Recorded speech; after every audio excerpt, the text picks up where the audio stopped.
AniMalcolm by David Baddiel. Chapter 1. Enormous Furry Ears.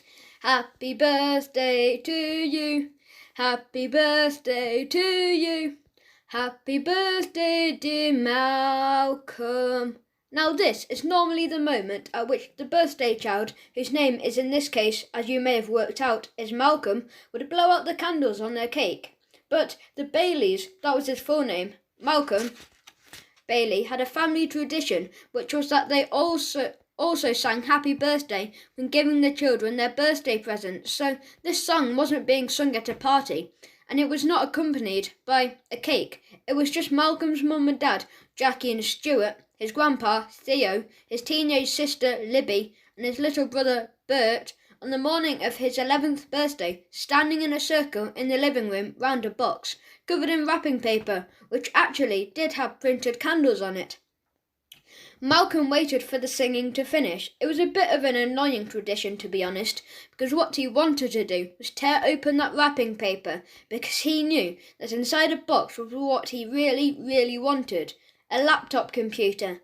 He had given his parents the exact specification, an FZY Apex 321, high-def screen, 4.0 GHz processor speed, quad speakers with dynamic virtual surround sound, the fast and coolest, baddest laptop on the planet. He could almost see it in his hands, touch its LED display backlit keyboard.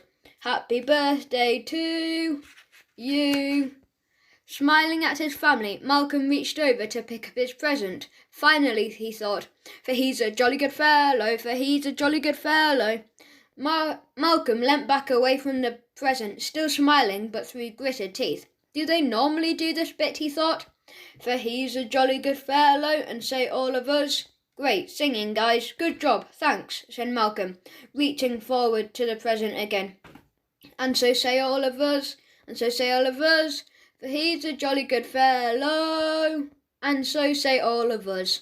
His mum and dad and grandpa and sister and brother harmonised, surprisingly well actually, on the word us, making Malcolm think the song must at last be over. Not wishing to be disappointed again, he waited 5 seconds, in case it wasn't, but everyone was just smiling in fact. His mum was nodding encouragingly at the present. Great, thought Malcolm, and tore open the wrapping. Oh yes, that computer, with its shiny, sleek aluminium cover and its hypersensitive touchpad and its enormous furry ears. Malcolm frowned, screwing up his noticeably blue eyes. Its enormous furry ears. He didn't remember reading that specification when he was flicking through the photos on Baddiel's computer net. But before he could quite work out what was going on, all the others were bending over and putting their faces very close to what was being revealed as the wrapping came off, which was not in fact a computer or even a cardboard box containing a computer, but a cage. Isn't he the cutest thing? His mum was saying. Look at that sweet face. His dad was saying. OMG, I want to stroke him. His sister was saying. I want to eat him. His little brother was saying. He reminds me of Lord Kitchener, his grandpa was saying. Sorry, said Malcolm. What is this? Well, Malk, said Jackie. Mum, sorry, I've told you, Mum. Malcolm didn't like being called Malk. He wasn't sure why, possibly because it rhymed with talc, and thus made him think of talcum powder, which was something he had once seen in his grandpa putting down his pants. Sorry, that was what his mum, who liked to give her children nicknames, sometimes called him instead of Malk. Malcolm was all right with that. He's a chinchilla, she continued. And not just any chinchilla, said Stuart. He's an Andine Lageria. Pardon, said Malcolm. That's the breed. It means he's from the Andes in South America. That's the best type, the ones that make perfect pets. Malcolm looked down at the little creature. It was mainly white, with bits of speckled grey round its nose. It had round sticky-out ears and a big fluffy tail. It was sitting up on its back legs, looking up at him hopefully. The chinchilla had very blue eyes. Those blue eyes seemed to widen as they saw Malcolm, like the animal had realised instinctively exactly whose pet it was meant to be. Malcolm looked back at the chinchilla. It could have been a special moment, a moment when the boy and chinchilla and boy could really have bonded. Time stretched as blue eyes met blue eyes through the bars of the little cage, but then Malcolm turned away, shaking his head and tutting. Right, okay, he said. So where's my APESH 321? Chapter 2. 700 cats, 800 dogs and 5 giraffes. Your what? Said Malcolm's dad. My laptop, that I asked for. I wrote it on my birthday list and everything. Sorry, Malcolm, said his mum. What birthday list? The one I stuck up on the kitchen wall. Oh, said Malcolm's sister, Libby, in her bored voice, which was the one she used most of the time, when not cooing over cute animals. I think Ticky must have ripped it down a few days ago, when she was playing fight with Tacky. The cat's ripped down my birthday list, so where is it now? I think Chewy may have eaten it, said his dad. The dog ate my birthday list. Either the dog or the hamster. Marvin wouldn't eat that, said Grandpa. Would play havoc with his digestion. Actually, I think I put it on the floor in the iguana's cage. Sorry, Malcolm, said his mother. Only I didn't realise that is what it is. I just thought it was some bits of paper. And you know how Nana likes to scratch around with bits of paper. But, said Malcolm, getting more and more frustrated, we've already got loads of animals. We've got 2 cats, a dog, a hamster and an iguana, which most people would say is enough pets. Said Jackie, you can't have enough pets. Exactly, I agree, said Stuart. Yeah, YOLO, said Libby, who used a lot of these acronyms. Yes, Siri, said Grandpa Theo. I want to eat him, said Bert. Even the chinchilla seemed to nod, its enormous ears flapping up and down as it stared quizzically at Malcolm from inside its sparkling new cage, which had a water bottle attached to the outside and a running wheel and mirror inside. Right, said Malcolm. Let's just look at the statement for a moment. You can't have enough pets. So if we had 700 cats and 800 dogs and 5, I don't know, we can keep as pets, but imagine if you could. Mum would soon be off to the pet shop to get them. Giraffes. Would that be enough pets? Well, says Stuart, as long as they were all house-trained. I don't think we could get a litter tray big enough for that many cats and dogs, Stuart, said Jackie, to say nothing of the giraffes. Grandpa frowned. I wouldn't like to see a giraffe use a litter tray, even if it was big enough. He shook his head. Bottom's too far off the ground. TD, said Libby. Hello, said Malcolm. Are we seriously discussing the pros and cons of getting 700 cats, 800 dogs and 5 giraffes now? But this question was never answered, because the chinchilla, who later that day would be christened Chinny Reckon by Stuart after a funny phrase he used to say at school in the 1970s, started running on his wheel.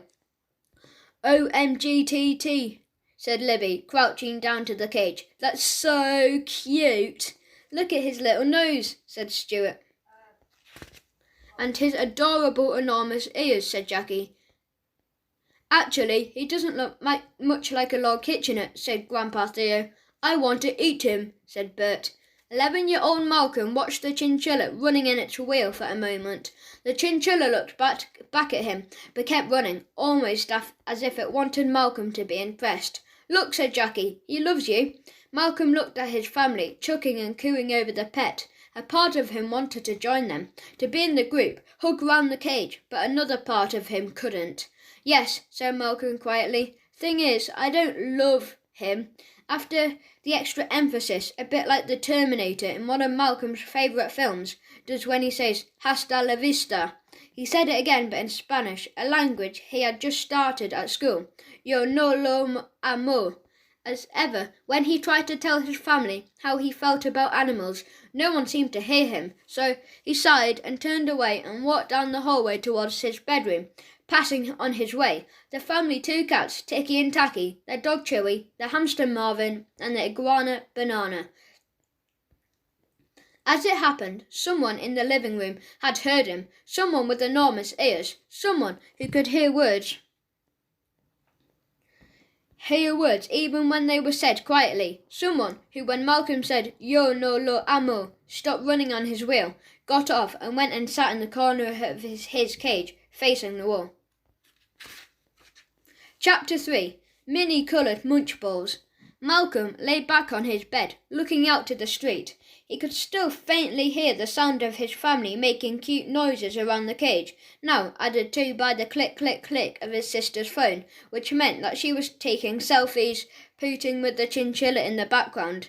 He could also hear the other very tiny animal noises, so he assumed that Bert must have got hold of his dad's phone. Malcolm's family did not have much money. His mum worked as a receptionist at the local vets, and his dad designed apps, none of which had been very successful. The only one that had got onto the Apple Store was called Animal SFX, which was the one where you pressed on some cartoon animals and it would make the sounds of those animals. No one really played with it anymore except Bert, which meant that along with all the other animal noises in the house, Malcolm could also hear an artificially created donkey, cow, elephant. This just made him more depressed. He wondered why his family never got the message about him and animals. After all, he thought, looking round the room. His walls were the only ones in the house that didn't have animal pictures on them. Libby's and Bert's bedrooms were covered in cute images of kittens and puppies and seals and bears and penguins and, all the animals. His parents' bedroom didn't have animal posters on the wall, but they did have lots of family photographs, and every family photograph included the pets. Even Grandpa's room had a painting in some of dogs playing poker. Malcolm felt quite bad about it. He knew kids were supposed to like animals. He knew people were supposed to like animals. He knew that not liking animals generally made other people think that you were a bad person. And anyway, he didn't like animals really. He just didn't really get animals. Most of them seemed to lie around eating and sleeping and not doing anything useful. He had watched Ticky and Tacky, or possibly Tacky and Ticky, even though one was mainly brown and one was mainly white. Malcolm was always unsure which was which.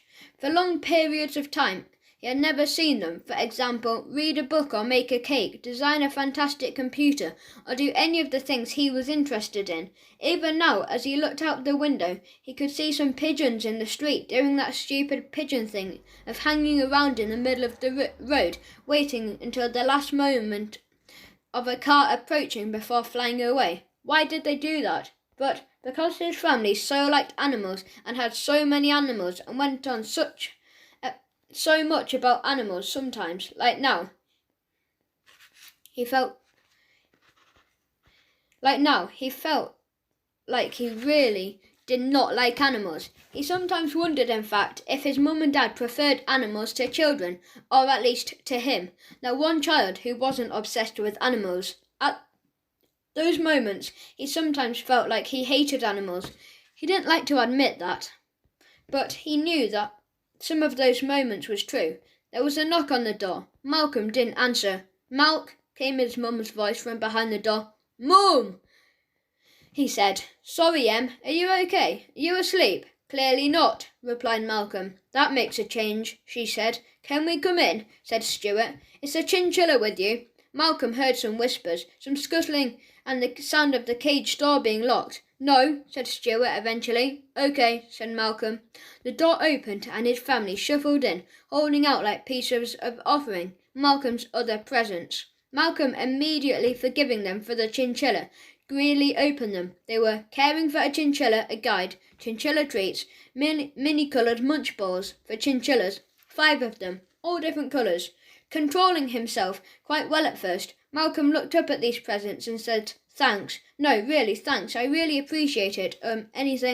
Anything not to do with chinchillas?" Jackie and Stuart exchanged glances. Of course," said Stuart, handing over another present. Malcolm unwrapped it suspiciously, then held what was inside and looked at his parents. "It's a chinchilla," he said. "A cuddly toy chinchilla." "No," said Jackie. "I'd say it's a rabbit. Wouldn't you, Dad?" "Yes, or maybe a big-eared hamster." "Right, yes, a big-eared hamster. Maybe we should call it, Hammy Big Ears," said Stuart. "Lol, TT. Lol. Lol, lol, lol, lol, lol, lol, TT, said Libby again, a lot of times. "Exactly," said Jackie. "Hello, Hammy Big Ears. Look at your cute big hamster big ears. Right, said Malcolm. So when you bought this cuddly toy, you weren't sure what kind of animal it was meant to be. It had no label of any kind. It wasn't any particular section of the cuddly toy shop. Perhaps the ch section, just after cheetahs and chimpanzees. Can I eat it? Said Bert. I think that clinches it, said Malcolm, tossing the toy to Bert. It's a chinchilla. And with that, he lay back on his bed with his arms crossed, looking up at the ceiling. Mum, Dad, whispered Libby, you know why Malcolm's like this, DC, don't you? DC, which meant, don't you? She lowered her voice to an even lower whisper, made lower still because of her bored voice, which was like someone speaking through a yawn. It's because of the monkey moment. I-K-E-A. I know which meant I know everything always. No, it's not, said Malcolm. The whisper had clearly not been whispery enough. Jackie and Stuart exchanged glances. It probably is, isn't it, Stuart? Jackie whispered. Yes, darling, I think we all know it is. Stuart whispered back. I think it's because of the monkey moment, said Jackie. Yes, the monkey moment. Perhaps Malcolm still feels a bit traumatised around furry creatures. The whispers aren't working, said Malcolm. I can hear you. It's a small room, and it's got nothing to do with the monkey moment. Stop saying the words, monkey moment. What monkey moment? Said Grandpa. Oh, Dad, we've told you 100 times, said Jackie. Tell me again, said Grandpa. You know how I forget things. Malcolm sighed and looked out the window at a pigeon flying away from a car bumper at the last second. Chapter 4. The Monkey Moment. So the family told Grandpa again. Thoughtfully, they went back into the living room and left Malcolm in his bedroom, as they didn't want him to have to relive the trauma of the monkey moment, even if he said he wasn't traumatised by it. Well, Dad, said Jackie, when Malcolm was 6, we went on one of our regular Sunday trips to the zoo, and he loved seeing the animals then, didn't he, Stuart? Yes, says Stuart. I remembered him running up and down by the cages, smiling his biggest smile. So the animals he really wanted to see were the monkeys. Fair does, said Grandpa. They are the top animal in the zoo.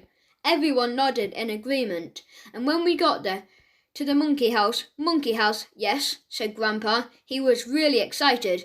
GGI, said Libby, nodding in agreement, but in a way that suggested that she could barely be bothered to nod. What does that one mean? Said Grandpa. Crazy gagging for it. Right you are. As he ran up to the cage, the one with all the chimpanzees in it, and the chimpanzees were all rolling about and swinging from ropes and jumping through tyres and chasing each other along the tree trunks. Sounds great, said Grandpa. Can I eat them? Said Bert, and Malcolm loved it all. He was so happy. He loved it so much, in fact, that he started clapping. At this point, Jackie paused and looked a bit troubled. Yes, said Grandpa. Then what happened? Don't stop there. INTK, which meant I need to know. Grandpa had picked up some of Libby's acronyms.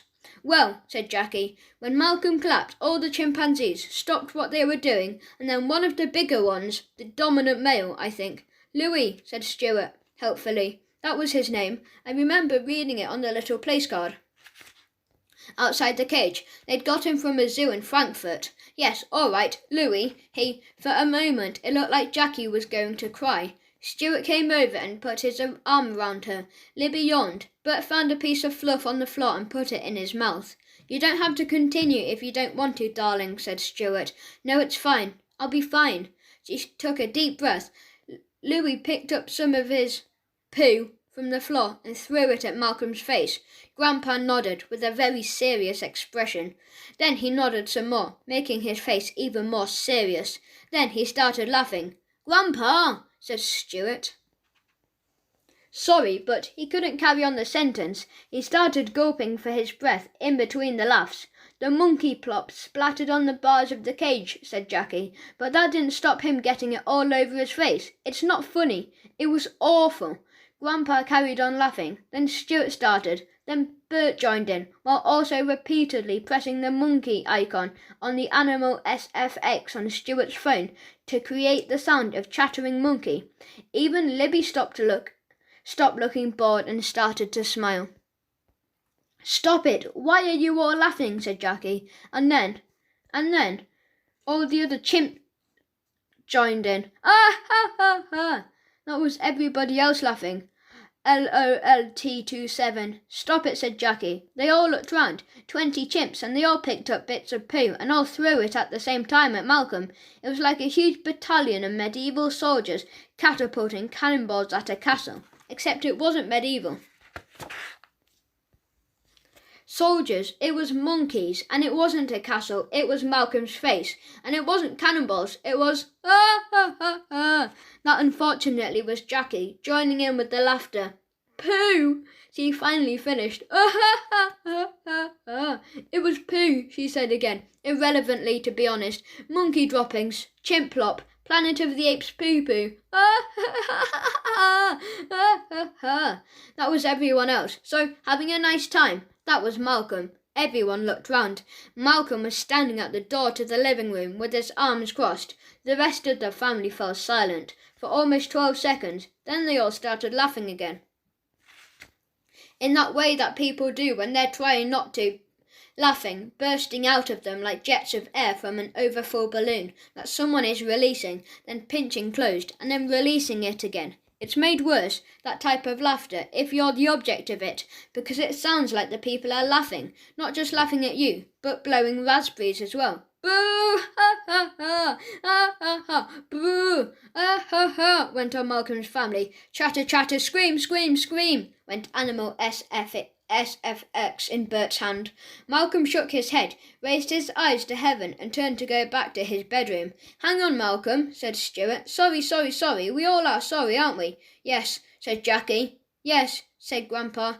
STTM, which meant soz to the max, said Libby. "Can I eat sorry?" said Bert. "But look," said Stuart, "if it helps, we do have one more present."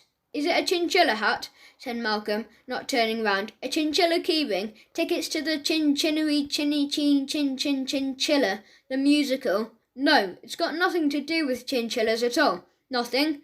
Slowly, Malcolm turned around. He looked at his father suspiciously. "All right then," he said. Chapter 5. The Last Present. Stuart walked over to Malcolm, then took something out of his pocket and handed it to him. It was slim, perhaps some kind of card, wrapped up in the candles of paper. "Aha!" thought Malcolm. "A voucher. I can use that to buy the APESH 321. "Oh, thanks, Dad," he said as his fingers took off the sellotape on the back. "And Mum, sorry I didn't mean to be ungrateful about the chinchilla. Can we go to the shops today with the vouch?" Malcolm stopped speaking at the word as it ended from his lips, never to be added with an He frowned, looking at the piece of card on which were many, many pictures of animals. For the second time that day, Malcolm looked up in confusion at his beaming parents. "It's a card. We all made it together," said Libby. "BT," which meant be thankful. "Oh, that's nice.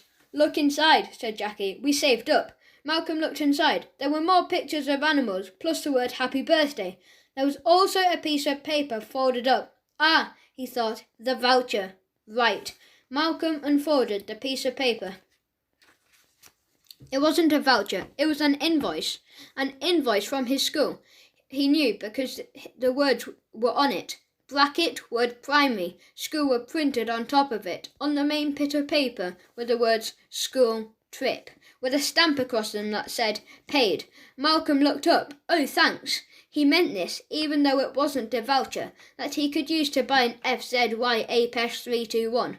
Malcolm knew that his mum and dad would have struggled to pay £300 required for the Year 6 school trip. In fact, as he looked at the invoice, it occurred to him that possibly it was a good thing that Ticky and Tacky had torn down his birthday list and it had been spread on the bottom of Nana's cage, as maybe, he realised now, his mum and dad couldn't actually afford an FZY APESH 321, and Malcolm did want to go. The Year 6 trip was exciting. It was 3 days long, the first time he'd been away from his family, and most other children he knew would be going, so he would have sounded more enthusiastic about his thanks were it not for the fact he didn't actually know where the school trip was going this year. So he said, "No, really, Mum and Dad, thanks. That's really nice of you, by the way. I know I know I shouldn't know this, but where is it? The trip, said Jackie and Stuart, both at the same time. 1 week later. Chapter 6. We're here!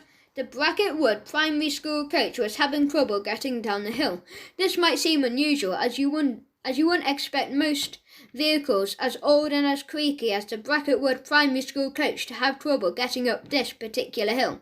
A hill in the middle of the countryside, renowned for its steepness, and of course had done when it had driven up the other side. The climb had taken an hour and a half, and at one point most of Year 6 had started screaming, "It's going to roll backwards! It's going to roll backwards!" and cowering under their seats. But once over the top, even the rustiest root bucket should be able just to glide all the way down. As it was, though, it seemed less than to glide than to cough and splutter. None of this was helped by the weather, which though it was spring, was rainy and foggy. Malcolm sighed, closed his eyes, and tried to rest his forehead on the shuttering window. Up ahead, he could see a flock of sheep running away from them as the coach belched its way forward. The vehicle finally managed to get some spread and past the sheep, but Malcolm noticed that they carried on running, even though there was nothing behind them anymore. In fact, that they were now basically chasing the bus that they were supposed to be running away from. Some boys at the back, a boy called Barry and his friends Lucas, Jake and Taj, turned round to point at the sheep, running away from nothing, and laughed. But Malcolm just felt annoyed at the stupidity of the stupid sheep. Eventually, they made it to the bottom of the hill and their destination. "We're here," said the teacher, Mr. Barrington, peering out from the window.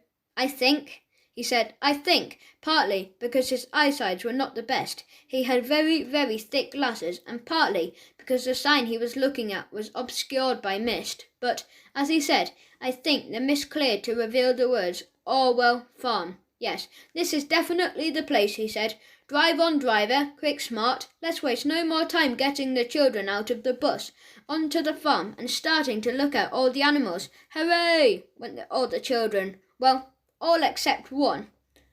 Apart from the goats as well. All except one. Chapter 7. Stinky Blinky. "So everybody, the last animals on our tour and the last animals you'll be helping us to look after while you're here are the goats." Gavin, who ran Orwell Farm and who had been giving Year 6 their first trip round it, proudly gestured towards the pen behind him. All the children, except for Malcolm, peered towards the animals. "Does anyone know what we get from goats?" continued Gavin. A girl called Ellie put her hand up. "Yes," said Gavin. "Milk?" "That's right. I thought cows produced milk," said her twin brother Fred. "And burgers," said Maurice Fawcett, who was also in Year 6, although some people thought he should go back to Year 1, where he would almost certainly be more comfortable. "They don't produce burgers," Maurice said. Maurice's sister Isla. Maurice frowned. "I thought beefs come from cows." "It does." Maurice frowned even more. "Well, how do they make it then?" Gavin smiled, which made his beard. He had a big bushy beard and wore a flat cap, even though he was quite young to go up the sides. "We get milk from goats as well. We make our speciality cheese from it." Maven, who may or may not have been Gavin's wife, but who ran the farm with him, held up a plate on which rested a big triangular piece of what looked like rotting soap. "Stinky Blinky," said various children, enough though they were out in the open air. A few of them covered their mouths and noses, as was to avoid the terrible scent of the cheesy goat wee. "We sell at the local artisan market," said Marvin. "Goes like hot cakes. Who wants a bit?" The children all looked down. Malcolm Thorpe was already looking down at his watch. The time was 5:43 p.m. He had known that for a while, well, at least since it was 5:42 p.m. But he wasn't looking at his watch to find out what the time was. He was looking at his watch because he wasn't interested in what Gavin or Maven were saying about the goats. He hadn't been interested in what Gavin or Maven had said about the chickens either, or the sheep, or the cows, or the horses, or the sheepdog, Trotsky, or the farm cat, Zaza, or the tortoises, Benny and Bjorn, which they kept, not because they were farm animals, but just in Gavin's word, for giggles. Malcolm, still couldn't see the point. The animals just walked or sat around in their pens looking at humans, while the humans looked back at them. It was like a very dull episode of Big Brother, which was a show he never watched because it was very dull. No, Malcolm wasn't looking at his watch to check the time. He was looking at his watch to check the date and thinking, 3 days till I can go home. Meanwhile, Gavin and Maven had walked over to the other side of one of the goats. It was a very old-looking goat with a very long, tufty beard, not entirely unlike Gavin's. It had a sad face and bulging amber eyes. "This old guy, though," Gavin said, "he's our favourite. He might even be our favourite animal on the entire farm." "We call him K-Pax," said Maven. "Do any of you kids know that movie?" Year 6 collectively shook their heads. "Oh, it's great," said Gavin. "We love it." "Yeah, so we found K-Pax where we were trekking in the Himalayas," said Maven. "And the village were going to slaughter him, which would have been gross." "Yeah, gross. I mean, they weren't going to sell the meat organically at the local market or anything. So," said Maven, "we bought him and shipped him back to live with us here at Orwell Farm."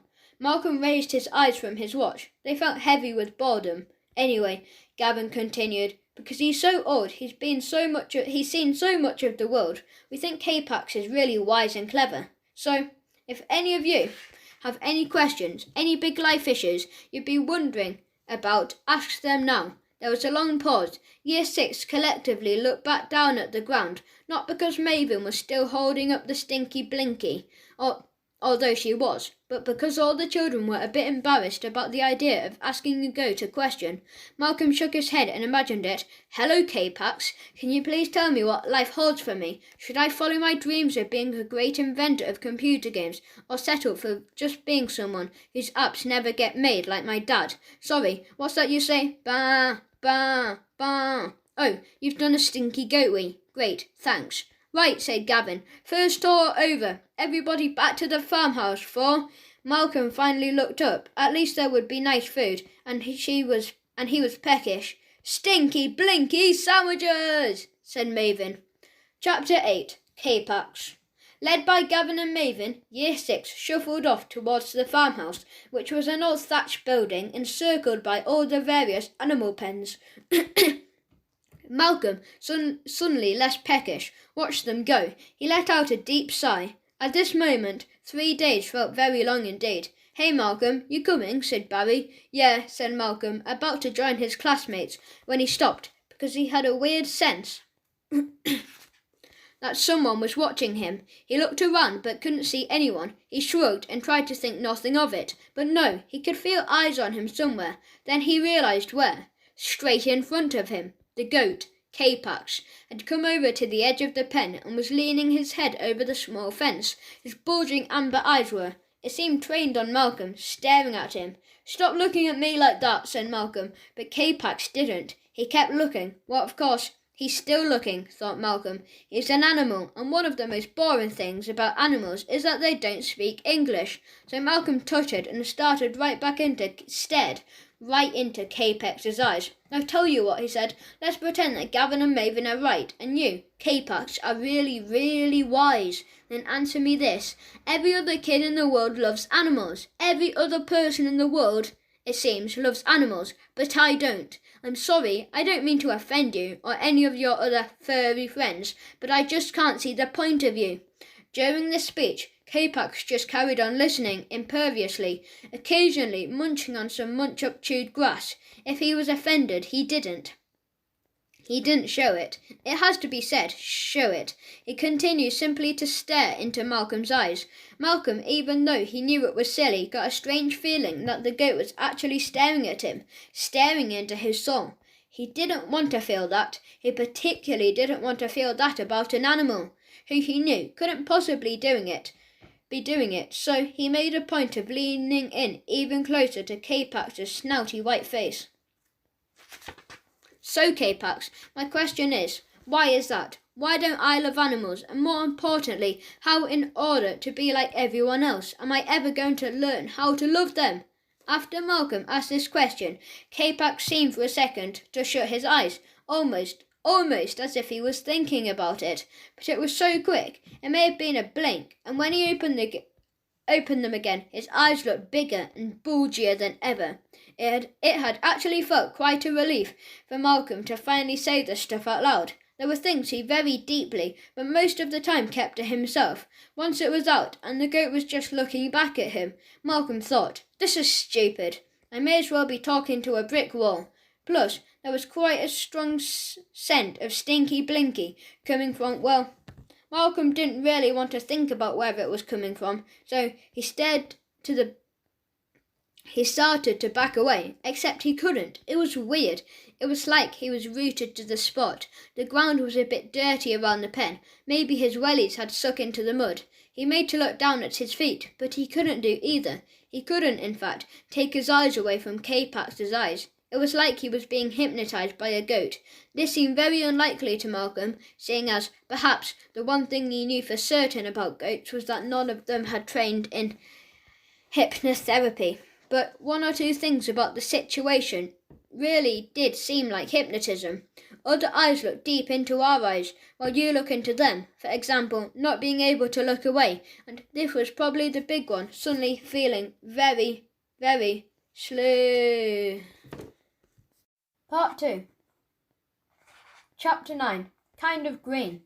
While Malcolm woke up on the grass near the goat pen, he felt a little odd. For a start, he felt very tired, or at least he felt like all his limbs were much heavier than normal, and that moving his head, or his arms, or his legs was a real effort. His body in particular felt weighed down, like there was something hefty on his back, pressing him into the grass, but had occasionally felt a bit like this was waking up at home when he'd gone to bed late. Plus, his dad had once described him feeling exactly like this when he woke up. So, maybe, Malcolm thought, I've just slept badly, which would make sense, seeing as how he hadn't been planning on going to sleep at all. Last thing I remember was that stupid old goat staring at me, and then, well, I must have passed out. No wonder I felt weird. He tried to see where the goat had gone, but he couldn't, for some reason. He couldn't see much at all. Every time he lifted his head, all he could see were the tips of the grass and just the bottom edge of the goat pen. He strained his neck as high as it could go. It felt strangely like he, in fact, stretched his neck further up from his shoulders than usual, but he still couldn't see more than a foot or so above the ground. Well, of course, Malcolm thought, it's because I'm lying down. I can feel my tummy and hands and legs on the grass, on, it must be said, that wet and muddy grass, so let's stand up. This turned out to be much more difficult than usual. Try as he might, Malcolm couldn't seem to get off all fours. He pushed and pushed with his arms, trying to get himself up, but nothing would do it. It was exhausting. One more push, he thought. One big heave. He summoned up all his strength and genuinely started to get up. He even, for a second, saw a tiny bit of goat horn peeping over the pen fence, before tumbling over and ending up on his back. And then it really seemed impossible to get up. Lying on his back, looking up at the sky, all he seemed to be able to do, however, much he tried, was wobble from side to side. He felt like a weeble. His arms and legs were grating uselessly in the air. He must look, he thought, like a beetle or a cockroach when they're stuck on their backs. It was at that point that Malcolm noticed something about his arms, which were the only limbs he could actually see. He noticed that they were kind of green and kind of elephanty, not in the sense of large, more in the sense of small, but really like an elephant's, which was odd, seeing as the main thing about elephants is they are big. So he thought, mainly to think about something, so not just start screaming in terror. What isn't an elephant but has legs and arms a bit like an elephant's, only much smaller? Plus, when they roll over, they can't turn back again. Plus, is green. He felt like the answer was right there, just beyond his reach. "Hello," said a deep, low voice next to his ear. "You are in a bit of a pickle, mate." Malcolm looked round to see where the voice was coming from. Despite everything else he might have thought at that moment, when he saw where it was indeed coming from, that he actually thought was, of course, that's what's smaller than an elephant, but with similar shaped arms and legs and gets stuck on its back and is green. A tortoise. And then finally he screamed in terror. Chapter 10. Option C. About a minute later, Malcolm stopped screaming. Maybe I imagined it all, he thought. He closed his eyes and opened them again. Then he looked at the wrinkly green arms and thought about how he'd rolled onto his back and got stuck there. He craned forward and saw a section of something that was clearly on his back. It looked a bit like World War II German soldier's helmet, only greener and more, well, shell-like. Tortoise shell-like. Then he started screaming again. The tortoise, the one who wasn't Malcolm, just watched him curiously the whole time. Then he said, "Well, it's not that bad." "Yes, it is," said Malcolm. I'm a tortoise. "I know that, but it's happened to all of us at some point." "Has it?" Malcolm, through his fear, felt a glimmer of hope. "It happens to lots of people. This tortoise was also a human who had somehow ended up as a tortoise. Of course, that's why he could speak. Then there must be a way getting back to Hey," he said, as the tortoise broke Malcolm's train of thought by nuzzling his snout somewhere under Malcolm's shell. "Hang on," said the tortoise. "Hang on to what?" said Malcolm, as he felt himself being lifted onto his side and then perched on his side. He rotated slightly like a very slowly spinning coin. The tortoise backed away and retreated inside his shell. "What are you doing?" said Malcolm. "Don't leave me on the edge of my edge. Just taking a breather," said the tortoise, emerging from his shell. "You're not exactly terrapin-sized, are you? And besides, I need you to keep spinning round until I'm facing on my shell side. Can't you walk around?" Malcolm couldn't believe he was saying it. "Well, shell side." The tortoise blinked. "Do you want to stay like this until next year?" No, thought not. Malcolm continued to revolve. Helplessly he watched as the tortoise disappeared from view. "Right," said the tortoise voice. "Try and stay like that. I'll take a bit of a run-up." About 15 minutes passed. During those 15 minutes, Malcolm thought about what on earth could have happened. These were the options as he saw them. A. He was dreaming, but he didn't think this could be right, as he normally only dreamt about computers and never about animals. Plus, it really didn't feel like a dream. B. He was having some kind of hallucination, brought on by extreme boredom following a whole day, a whole life, it felt like, of people telling him about animals. C. He had turned into a tortoise. He was mainly going with option B, A being dismissed from the reasons explained within option A, and option C being, not possible. Either way, he thought it was best just to go along with what was happening and assume that eventually everything could get back to normal. The only alternative, after all, was screaming in horror, and there was a limit to how long he could do that for. Then Malcolm felt a bump as the other tortoise finally reached him. Gradually, more or less at the speed that Bailey's family car boot door shut when it was not slammed, he came back down, the right way up. "Oof," he said. He looked to his left. The tortoise was still there. "Thanks," said Malcolm, because that was what the tortoise looked like he was expecting. "Turn round. Sorry, Benny, you're one of the farm tortoises with Bichon." "Yes, 'course I'm not a wild tortoise." Malcolm frowned, although that was something that was easily noticeable. Basically, his face just went a little more wrinkly than usual. "Are there such things?" "Not in the UK, no." Said Malcolm. "You said earlier that it happens to all of us." "Well, it does." "How do you get out of it then?" Benny looked at him. "Like I just showed you." "What did you show me?" How to get out of being stuck on your back." Malcolm shook his head. Even that, he was aware, took quite a bit of time. "No, I thought you meant get out of being a tortoise. How do you get out of being a tortoise?" "Oh," said Benny, "can't help you there, I'm afraid," which was when Malcolm started screaming again. Chapter 11. Benny and Bichon. "But I don't want to be a tortoise," said Malcolm, when he finally stopped screaming. "Excuse me," said another voice, sounding very cross. Malcolm and Benny looked around. "That's a terrible thing to say," the other tortoise said, in a higher voice than Benny's. "Why would you not want to be a tortoise? It's a wonderful thing to be." "No, it isn't," said Benny. "Shut up," said the new tortoise. It's a bit depressing sometimes, you know, when a frightening thing happens, like a fox appears or a loud noise and you stick your head inside your shell. Sometimes you can be in there for hours, not sure whether or not to come out, only if you're a scaredy tortoise like you. Although I like the long sleeping part, said Benny. That's nice. Bichon, I presume, said Malcolm to the new tortoise. Yes, however, I prefer Bichonita.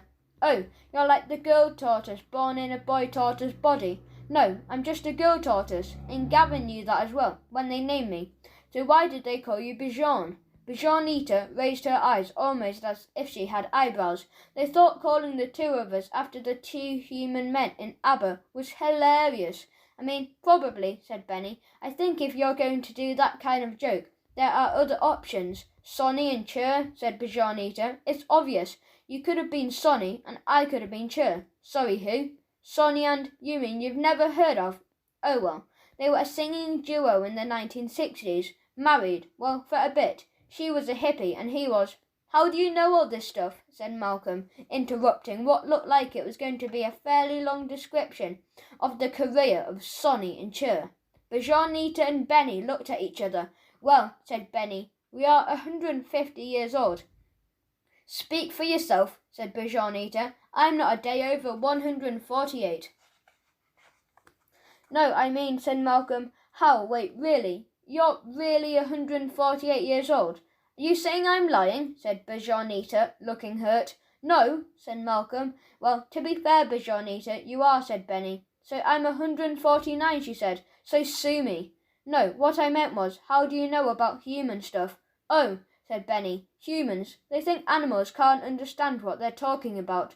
Well, said Bichonita, except for when they say things like, come here, Benny, come here, Bichon, lettuce, look, lovely lettuce. They think we understand that. Frankly, though, I find it patronising, talking to us like we're children. I guess it might be, said Malcolm, especially when you're actually 149 years old.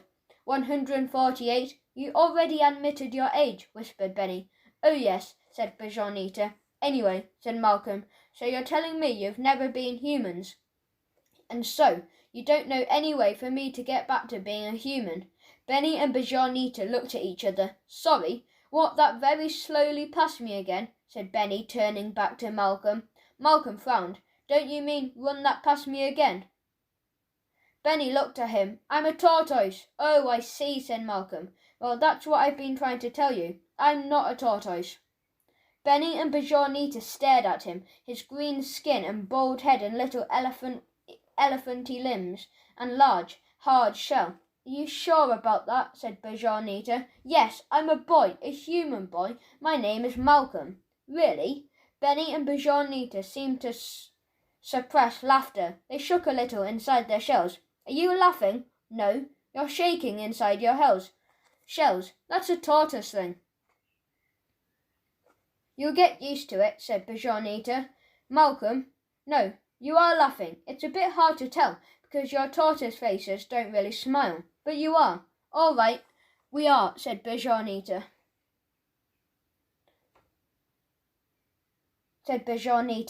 Benny, embarrassed, had put his head inside his shell. So, stop. Okay, and Benny, come out again. He did. So listen, please. The fact is, I'm not a tortoise, or at least I'm not usually a tortoise. I was just talking to that goat. Talking to a goat. So were you a goat as well as a human? Said Bichonita. Talking to a goat. Said Bichonita a bit sarcastically. No, I was talking to the goat when I was a human, in human language. I wasn't thinking about the goat understood. I was just telling the goat, in fact, that I... Which goat was it? Said Benny suddenly. Which goat? What was he called again? Malcolm tried to remember. Suddenly, that felt difficult, as if everything that had happened up to this point of him becoming a tortoise was completely disappearing from his memory. For a second he started to wonder if what he was saying was wrong, if he had ever been a human at all, and that felt even more frightening than anything else that had happened so far. Chapter 12. A sudden chill. But then it came back to him. K-Pax, the old one. Benny nodded, but Bichonita nodded. What? Said Malcolm. Well, whispered Benny, there's a rumour here on the farm that K-Pax can do stuff. Like what? Weird stuff, said Bajanita, almost in a whisper. Magic stuff. Yes, because sometimes... Right, said Benny, leaning forward and speaking even more quietly and looking round as if they were being watched. He burns like a sheep. And, said Bajanita, leaning into what was now a very close triangle of tortoise heads, I've heard that some of the lady goats in there, because of him, can make milk like a cow. Malcolm nodded. He took a deep breath. Yes, sorry, none of that is magic. Isn't it? Said Benny. No, it's just what goats do. How do you know? Said Bajanita. We're just going by what we've heard, because we can't see over the fence. But I can. I was looking over the fence earlier today when I was a boy. Benny and Bajanita looked to each other. Maybe he's telling the truth, Benny. Yes, maybe he is Bajan. Eater. Oh yes, sorry, sometimes even I forget. Well, as I said Bajanita, being a tortoise is not such a terrible thing to be. But if it's true that you are a boy, I can see how it might seem terrible, said Benny. Absolutely awful. Shut up, she said. Then she looked at Malcolm, who was hanging his little tortoise head. Bajanita, though quite high and mighty, was not without compassion. Listen, Malcolm, she said, I'm sure we can find a way out of this. The first question to ask is why have you been changed into a tortoise? What were you saying to K-Pax? Malcolm cast his mind back again. It took a bit of more effort to remember than he'd thought it would, given it wasn't that long ago. But then the words reappeared in his mind. I was saying to him that I didn't really like, that I don't know why I didn't like, and if there was any way of getting to like. Malcolm trailed off. Benny and Bajanita looked at him quizzically. Look, Malcolm said, never mind exactly what I said to K-Pax. I just need to know if there's anything I can do. Anything I need to do to break the spell. What happened next, after you spoke to him? Said Benny. I don't know. I fell asleep. Or maybe that's it. What is? You changed into a tortoise when you fell asleep. So maybe you'll change back into a human if you fall asleep again. Malcolm thought about this. He had no clue if it was right, apart from anything it was, after all, an idea being suggested to him by a tortoise. And, you know, even someone who really liked animals to begin with, even his mum or dad or sister, might not necessarily think that the answer to really difficult and mysterious questions lay with Benny, the tortoise. But he didn't have any other ideas, so he shrugged his shoulders and closed his eyes. Then he heard a loud slam and the ground began to shake. Chapter 13. Monkey Letters. Immediately, Benny and Bajanita's head went inside their shells. What's happening? Said Malcolm, opening his eyes wide. Nothing. No response. It was like talking to two khaki domes, or two rather mossy rocks. The ground shook more and more loudly. Benny! Bajanita, said Malcolm, panicked. What should I do? Still nothing. The ground was now shaking a lot, and Malcolm could hear a noise. Tramp, tramp, tramp. Oh my God, he thought, and then suddenly he knew what to do. He darted his head inside his shell and sighed. It was dark and quiet. He could still hear the tramp, tramp, tramp from outside, but it was much more like tramp, tramp, tramp. It was a bit cramped and obviously stiffer than a tent. His shell did not flap in the wind. It was echoey as well. He could hear his breath sounding loud in his ears. What was strange, well, it was all strange, but this was particularly strange, was that although he knew his head was inside the shell, the hole to the outside looked like it was where his head should be, like his head had been cut off, even though he knew it couldn't have been, and as he was looking at the hole with his eyes, which were in his head, luckily he wasn't able to carry on thinking about this, because then, somewhat muffled, he heard a voice say, Come here, Benny. Come here, Bajan. This was followed by the sound of something being scattered on the ground. Through the hole in his shell, Malcolm saw 3 bits of monkey letters and an ancient cucumber lying there. From this point of view, these vegetables looked very large. Their monkey lettuce leaves looked like bushes. Also, they smelt these vegetables strong. much stronger than he would have expected, and he found himself drawn via the strong smell of old vegetables, which was not something, to be honest, that Malcolm was normally attracted to, towards the rotting leaves. Then, slowly, very slowly, like it was in super slow-mo, he saw Benny's head appear and start munching in that carefully considering every morsel a monkey lettuce way tortoises eat. Then Bajanita's head doing the same thing, and then he heard another voice say, "Hey, Gav." "Yes, Mav." "Who's that?" "Who's that who?" "That tortoise." "It's Benny, isn't it?" "No, Benny's here." "Well, then it's Bajan." "No, Bajan's here too." There was a long silence. Eventually, Malcolm heard Gavin say, "So there's a third tortoise, like you and you again." Another silence then. "So that means that you, Benny and Bajan, have had a baby. Hey, great news." At this point, Malcolm stuck his head out of the shell. "No, look," he said. "Gavin, Maven, I'm not a baby tortoise. I mean, I'm obviously not a baby tortoise. I'm too big for a start. Tortoises don't come out of the egg full-sized." Gavin and Maven looked at him. Gavin frowned. Maven frowned. "Anyway, never mind that," Malcolm continued. "Listen, I know this is hard to believe, but I'm Malcolm Bailey from the Bracket Wood Primary School trip, the boy who was standing at the back when you were telling us about the goat, and I've been transformed into a tortoise." Gavin and Maven crouched down and stared at Malcolm closely. He looked up at them. Thank God, he thought. They believe me. They understand. Then Gavin said, "Wow, this one makes a lot of squeaky noises." Chapter 14. That's porpoises. "Yeah," said Maven, "like babies do, I guess. And hey, he got blue eyes. Cute." "Yeah, kind of unusual for a tortoise." "Anyway," said Gavin, getting up, "let's go and tell the kids from Bracket Wood and bring them out to see our new baby tortoise. We can call it Benjamin, or Bajani, or even Agnetha." "Fabulous idea. By the way, Gav, it's quite big for a baby, isn't it?" "Oh, they probably come out of the egg full size, don't they?" "Like, yeah."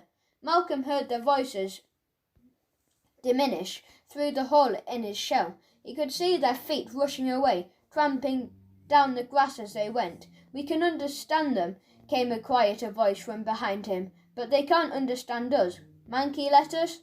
Malcolm turned round. Benny was looking at him, his food laid out on the ground. "No thanks," he said. "Please yourself," said Benny, and tucked in. Bajanita was so busy eating she didn't even look up. Then Malcolm heard a host of excited children's voices. "Where is it? Where's the new baby tortoise? Is he over here?" Malcolm looked up, rushing out of the farmhouse, were all the Bracket Wood children and Mr. Barrington. "Oh dear," thought Malcolm, "I really don't want to be surrounded by my year, all going on about what a lovely full-sized baby tortoise I am. I don't want to be picked up and stared at by Maurice Fawcett, or Fred and Ellie, or Barry Bennett and his friends, Jake Lucas and Taj, or Mr. Barrington." Malcolm shut his eyes. "Sleep," he thought. "It might work. Benny might, in fact. He probably is. That is when I changed. When I fall asleep. Okay, yes. That's definitely what's going to change me back to a human. So come on, sleep." Of course, falling asleep isn't easy when you're trying to do it. It's fine when it's something that happens. It's like falling off a log. But when you're thinking about it, when you're lying there with your mind going, "Come on, go to sleep. I'm going to be really tired tomorrow otherwise," it feels almost impossible. So even though Malcolm, as we know, was really good at falling asleep, doing so at this particular moment with 30 children, 1 teacher and 2 hipsters heading quickly towards him, felt very difficult. He heard them coming closer. "I love tortoises. They're like dolphins." "That's porpoises, Morris, you idiot." Baby tortoise. Benjani. Malcolm squeezed his eyes shut tighter and then darted back into his shell. Straight away it felt warm and safe again. And even though he could hear voices of the children and Mr. Barrington and Gavin and Maven coming closer and closer, the safety of the shell had a massively calming effect on him, and he remembered just how good he was at falling asleep, and did. Chapter 15. "Hello, Em." Mr. Barrington was finding it very hard to see this so-called baby tortoise. Tortoises, he knew, had green-brown shells, and so would be difficult to pick out against the grass anyway, especially in the fading light. He was concerned that one of the children, all of whom had got overexcited and were running about madly, might step on it. He couldn't see very well, but he kept his ears cocked for a sickening crunch. He didn't hear that noise, thankfully. What he did hear was the sound of a phone ringing. La la la la la la la la la la la. He reached inside his tweed jacket and took it out. Hello, Mr. Barrington speaking. Hello there, Mr. Barrington. It's Malcolm's Bailey mum here, Jackie. Malcolm, yes, hello. I was just wondering if I could speak to him, see how he's getting on. Mr. Barrington looked around. All of Year 6 appeared to be whirling round him. There were so many children in a big, loud blur. Oh heavens, he thought, not for the first time. Being a primary school teacher is not an easy job for a man of my age. Right, yes, of course. He reached out and grabbed one of the boys. The boys looked up. Yes, this one was Malcolm, wasn't it? It's your mother on the line, said Mr. Barrington. In the Bailey's living room. Jackie said, Hello, Em. Oh, hello, Mum, came the reply. How's it all going? She said. Yeah, it's all right. You like seeing the animals? Yeah. Although that didn't sound very convincing, Jackie's heart lifted. Maybe the school trip was having the desired effect. Oh, good. Have you learned anything? There was quite a long pause, so long in fact that Jackie thought the connection may have dropped out and started looking at her phone. But then the voice came, saying the sentences quite slowly. Cows don't produce burgers. Jackie took this in. Right, she said. Well, that's good, I'm sure. Yes. There was another pause. Sorry, Em, I can't hear you very well. Your voice sounds a bit strange, and there's a lot of shouting in the background. That's because everyone's looking for a porpoise. No, wait a minute. Tortoise, innit? Oh, well, said Jackie. It sounds fun, although you sound a little like you've got a cold or something. Are you keeping warm? Don't fuss, Mum. Gotta see you soon. She heard a click and the line went dead. How was that? Said Stuart, who was reading the newspaper on the other side of the room. Jackie thought for a moment, then shrugged, said, Better than I expected. Chapter 16. Slurp, slurp, slurp. When Malcolm woke up a little while later, he was sure he'd gone back to being a human, because his vision was no longer full of grass and feet. His eyes were clearly operating at the right level. He had a great view, in fact, of his year group coming back towards the farmhouse, looking a bit disappointed. I don't know where it disappeared to, Gavin was saying, when we went out to feed Benny and Bijan. There was definitely another tortoise there. Oh, there it is, said Mr. Barrington. No, Mr. Barrington, that's just a big mound of manky lettuce, said Barry Bennett. Oh, very relieved. Malcolm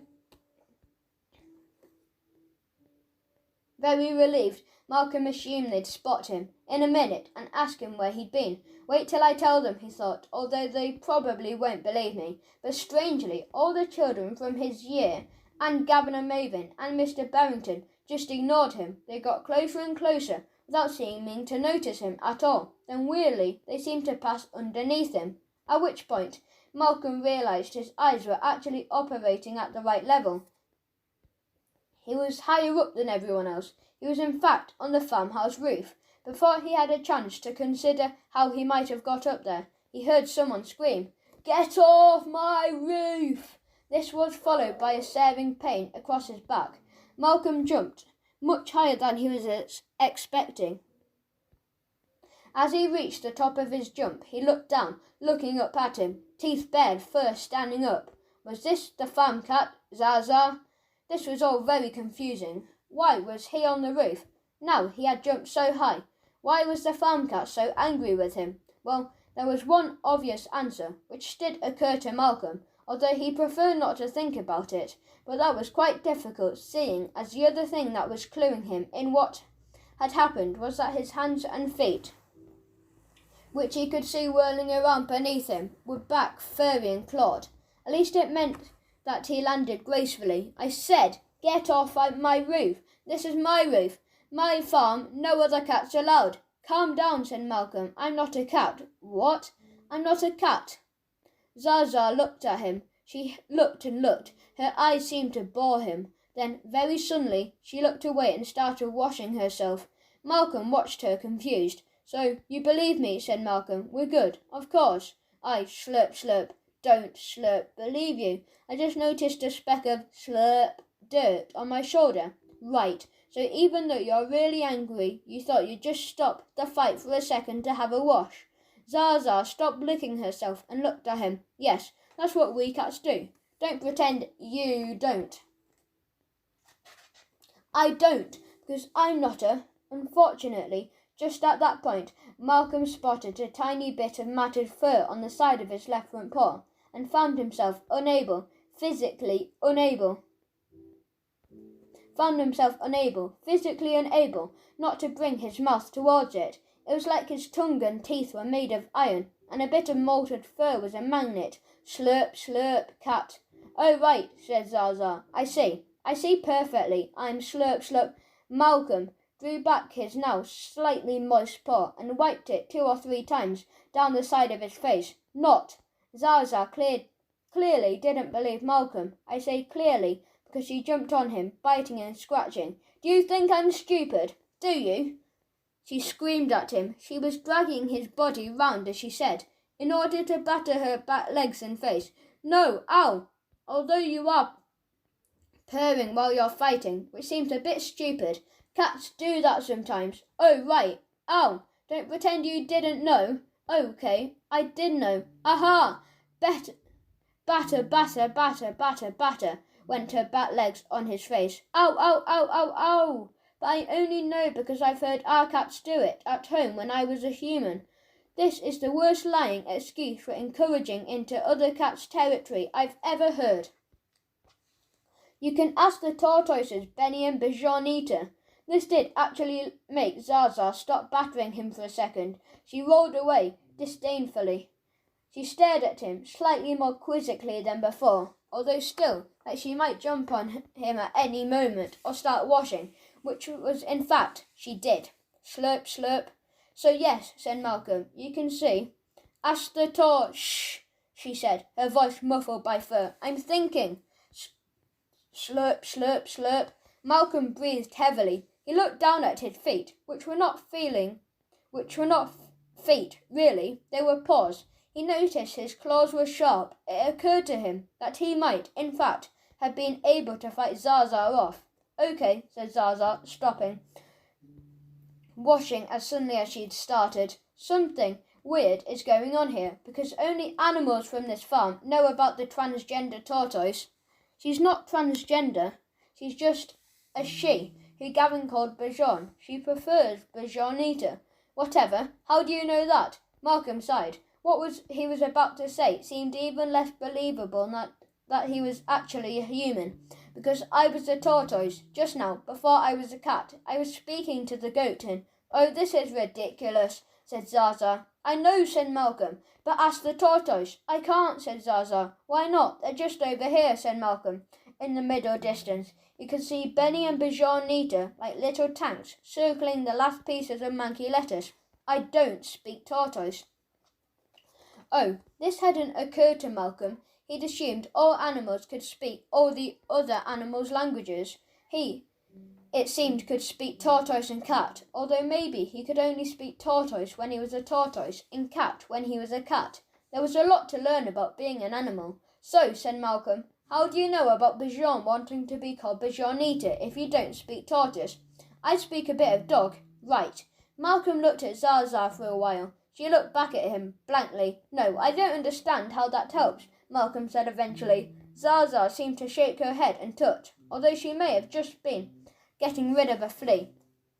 "The dog knows about the tortoises," he told me. "Trotsky." Oh, another short pause. "So Trotsky speaks tortoise?" "No," said Zaza. "He speaks frog, which is pretty similar to tortoise, apparently." "Right.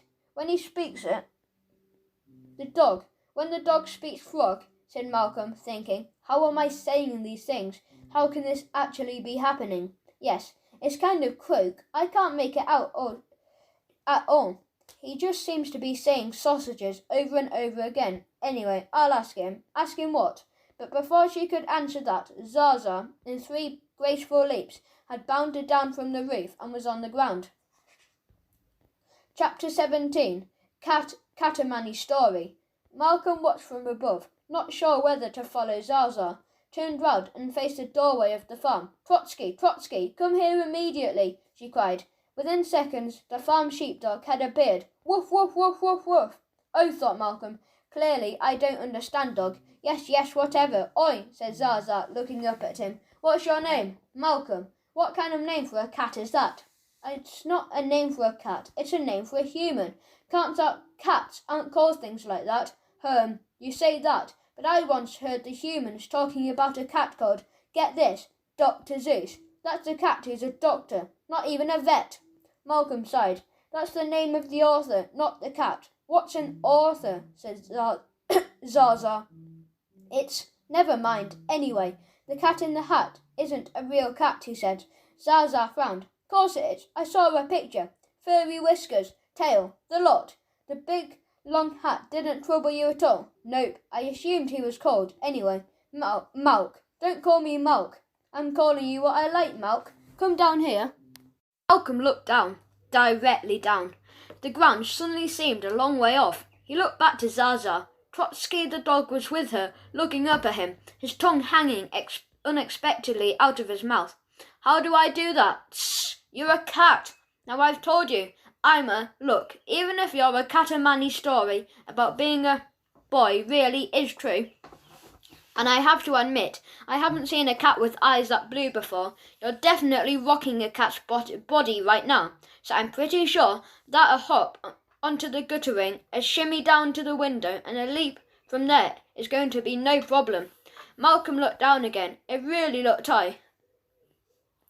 Once, when he had been a human boy, which was starting to feel like quite a long time ago, he had gone swimming with the school, and various boys had dared each other to dive in from the top diving board at his local swimming pool. Barry, Lucas, Taj, and Morris had all done it, although Morris had fallen more than dived. But Malcolm couldn't. It looked not that high from the side of the pool, but once he'd walked up the ladder right to the end of the board and looked down at the water, it felt like he was on top of a mountain. So, after trembling there for a bit, he just came down again, feeling sure that everyone in his yearbook was looking at him and watching. This wasn't as high as that, although proportionately it was. Malcolm thought, seeing as back then he had been 4.5 feet high, whereas now his head was about 8 inches off the ground, or rather the roof. So in terms of his present size, the drop was actually much, much higher. So he just crouched there for a while, not knowing what to do and feeling scared. Then he heard Zaza shout, "Come on, Malk!" "Pardon," said Malcolm. "I said, come on, Malk. We haven't got all day." Two things got under Malcolm's fur about this. He didn't like being called Malk. Animals had nothing to do, so the one thing they did have, as far as Malcolm can make out, was all day. "Don't call me Malk." "Why not? It's short for Malcolm. All cats get their names shortened. Gav and Mav call me Zizi. That isn't shorter, eh? Zizi takes as long to say as Zaza." Zaza yawned. This may or may not have been because she was bored. It was a cat yawn. "Just come down, Malk." "Right, that's it," thought Malcolm, and in his anger he just leapt into the air. For a moment his paws whirled madly, as if he had no idea how to direct his flight. But then suddenly, as if propelled by some internal steering wheel, his sleek cat body twirled towards the gutter, his back legs bouncing elegantly off it, directing him down towards the window ledge, where he had landed for a split second before bounding up again, and by now thoroughly enjoying himself, spinning round in mid-air twice before settling, finally, on the grass exactly between Trotsky and Zaza. Zaza looked at him wearily. "Yeah, very uncat-like, I must say." "That was fun," said Malcolm. "It was brilliant." "Modest, too," said Zaza. "Oh, wait a minute," she added pointedly, her ears cocked. "What's that noise?" "What noise?" "That noise," said Zaza. Malcolm listened. He could hear a nice comforting sound, a continuous breathy vibration which sounded something like far. Where's that coming from? He said. You, it's called purring, mister. I'm not a cat. Anyway, Trotsky. Woof! Can you ask the tortoises if this cat, Malcolm, was just a minute ago a tortoise? Woof, woof, woof. Yes, I know it's weird. Just ask them. Woof, woof. You won't look stupid, or at least no more stupid than you do when you sniff at the dog's bum. Woof. I do not. Well, only if it's a cat I know really well. Looking like he wasn't at all sure about that assertion, Trotsky turned round. So did Malcolm and Zaza. Benny and Bajornita were approaching them slowly. Trotsky went off towards them. Malcolm asked Zaza, how come Trotsky's just doing what you ask him? I thought dogs don't like cats. Zaza stared at him. Now I'm starting to think you might be telling the truth about being a boy. Why? Because all real cats know that the whole cats read dogs thing is just an act. It's something we do for humans, for their cartoons and stuff. In real life, we get on really well, just as long as dogs know their place, of course. Woof, woof, woof, said Trotsky. Zaza and Malcolm turned round. Benny and Bajornita had finally got close enough. Oh, Trotsky, ask them if Malk here was just one of them. Woof! Trotsky crouched down. He sniffed at Benny, then Bajornita. Malcolm watched, not entirely convinced. The dog was going to talk to the tortoises. It looked more like he was about to eat them. Then he went in a low growl, sausages, sausages, sausages, sausages. His head whirled round, nodding towards Malcolm. Sausages, sausages. His head whirled back to the tortoise. Sausages, sausages, sausages. Yes, said Benny, if that's Malcolm, he was just with us. And definitely, then, he looked like a tortoise, said Bajornita. Oh, said Malcolm, I can understand you two. Maybe then I can understand the languages of animals. I've been. Sorry, said Zaza. Now it sounds like you're just saying sausages. I can talk to the tortoises. Hi, Benny. Hi, Bajornita. Hello, Malk, said Benny. Don't call me Malk. I understand that, said Bajornita. Malk, how's life as a cat now? It's great. I say better than being a tortoise. Bajornita turned away, hatefully. Well, I think your silence speaks volumes, doesn't it, Benny? What do you mean, Bajornita? I mean, clearly, he thinks it's better being a cat than a tortoise. Well, said Benny, it probably is. Don't say that. Sorry, but sometimes I think I'd quite like fur and speed and people stroking me and lots of photos of me looking cute on the internet. Hello, said Zaza. I have no idea what you chaps are saying to each other, but I am still here and I am still waiting for an answer to the question. Was this cat very recently a tortoise? Woof, woof, woof, said Trotsky. Oh, use your cat words, Trotsky, said Zaza. Woof, woof, woof, he said quietly. Don't be silly, your accent is stupid. Trotsky raised his eyes, looking a bit ashamed. Then he said, Yes, see Trotsky, lady one, and not lady one. They say that they are thinking that this kitty is yes. Malcolm, the boy human, was just also now a tortoise. Yes. Zaza looked at Malcolm. Blimey, she said. You see, said Malcolm, feeling vindicated at last. I'd forgotten quite how stupid his accent is, in fact. Chapter 18. So, cat. Okay, said Zaza. So, you're a boy. Yes, said Malcolm. And now you're a cat. Yes. So what's the problem? Pardon?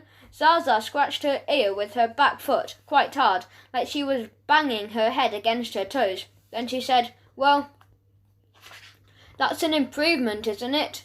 Well, I don't know. You're prettier, you're cleverer. You go to sleep 23 hours a day and poo outdoors, said Benny. Yes, that's too. What's not to love about being a cat? Malcolm was about to say, No, you don't understand. I don't even like animals. So can you imagine what it is like to suddenly be one? But stopped himself.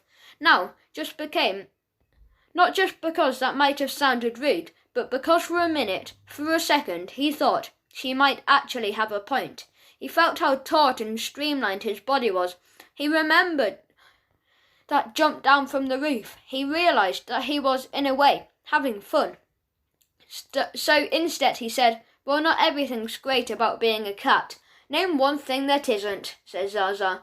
Malcolm thought about something Ticky and Tacky did at home. Weirdly, it gave him a bit of a pang. Thinking about home and his own family's cats, even if he didn't like them. Well, he said, have you by any chance found inside the farmhouse a lovely small pond surrounded by white slopes? Oh yes, said Zaza. It's in the room where Gavin and Mabon bath. Malcolm smiled to himself. And do you sometimes balance yourself on those slopes and then bend your face right down to drink from the lovely pond? Yes, said Zaza. It's a toilet. It's a human toilet. Zaza didn't say anything for a moment. I thought the water tasted a bit tangy. She licked herself. Oh well. Obviously, not even making it clear that she drunk gallons of toilet water was going to dent Zaza's love of being a cat. So Malcolm said, anyway, I think what I should do, at least to try and find out what's happened, is go and speak to K-Pax. The goat? Yes. What's he got to do with it? Malcolm realised he hadn't actually explained to Zaza how he'd ended up like this, so he said, said Zaza after he'd finished. Sounds a bit far-fetched. Well, said Malcolm, yes. Oh, that's so typical, said Bajanita. So, cat, what did the tortoise say? Said Zaza. Said Malcolm. Spit it out. She, said, that's so typical. So, cat. Zaza narrowed her eyes at Bajanita. I beg your pardon. You're being so cynical and disbelieving about it, said Bajanita. That's very cat. Zaza looked at Malcolm. Reluctantly, Malcolm translated. Oh, right, said Zaza, as opposed to being she went close to Bajanita and screwed up her face to look stupid. Duh about it. That's very tortoise. Translate, please, Malcolm. Malcolm chose not to do this. Instead, he said, listen, I think we're getting away from the problem. Which is, my problem, mainly, because I would like to get back to being a boy at some point. He took a deep breath, trying to control the fear that saying his brought him on. So does anyone speak goat? Trotsky and Benny and Bajanita and Zaza shook their heads. Oh, said Malcolm, but I've got an idea. Let's go to the goat pen. Why, said Benny. I think, said Malcolm, that's the way this works. When I fall asleep, I change into another animal, I think. Into the last animal I saw. That's what happened just now. I saw Zaza on the roof just before I went to sleep. And when I woke up, I was a cat. So if I get into the goat pen, I could fall asleep. And then I'll wake up as a goat. And then I could speak to K-Pax. There was a short pause while the other animals took in quite a long speech.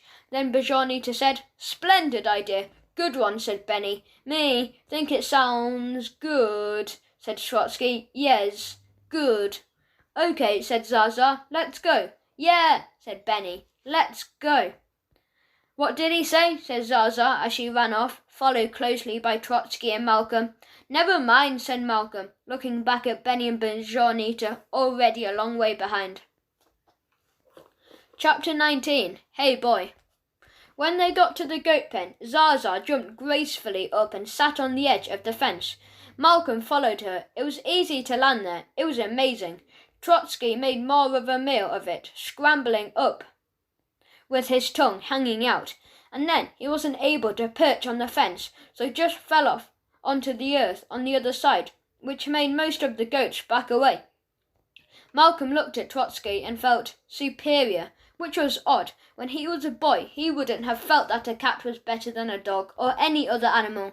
He wouldn't have cared either way, but as a cat, he definitely felt he was better than a dog or any other animal. So, said Zaza, which one is K-Pax? Malcolm looked at the goat, still all backing away from Trotsky, who was just wagging his tail at them.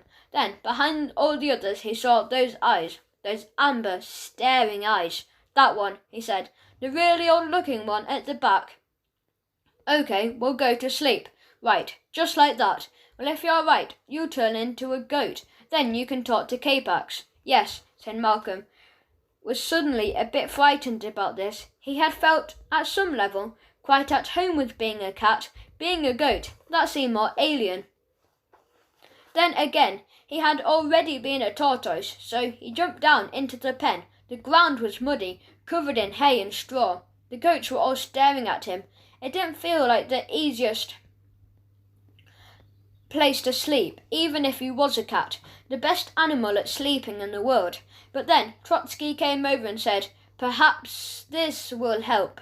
He curled his body round Malcolm like a warm furry all-over body pillow, and within seconds Malcolm felt himself falling asleep. Just before Malcolm actually dropped off, however, he heard the goat pen open and some voices. "Gav, yes, Mav, they'll be right here in, won't they?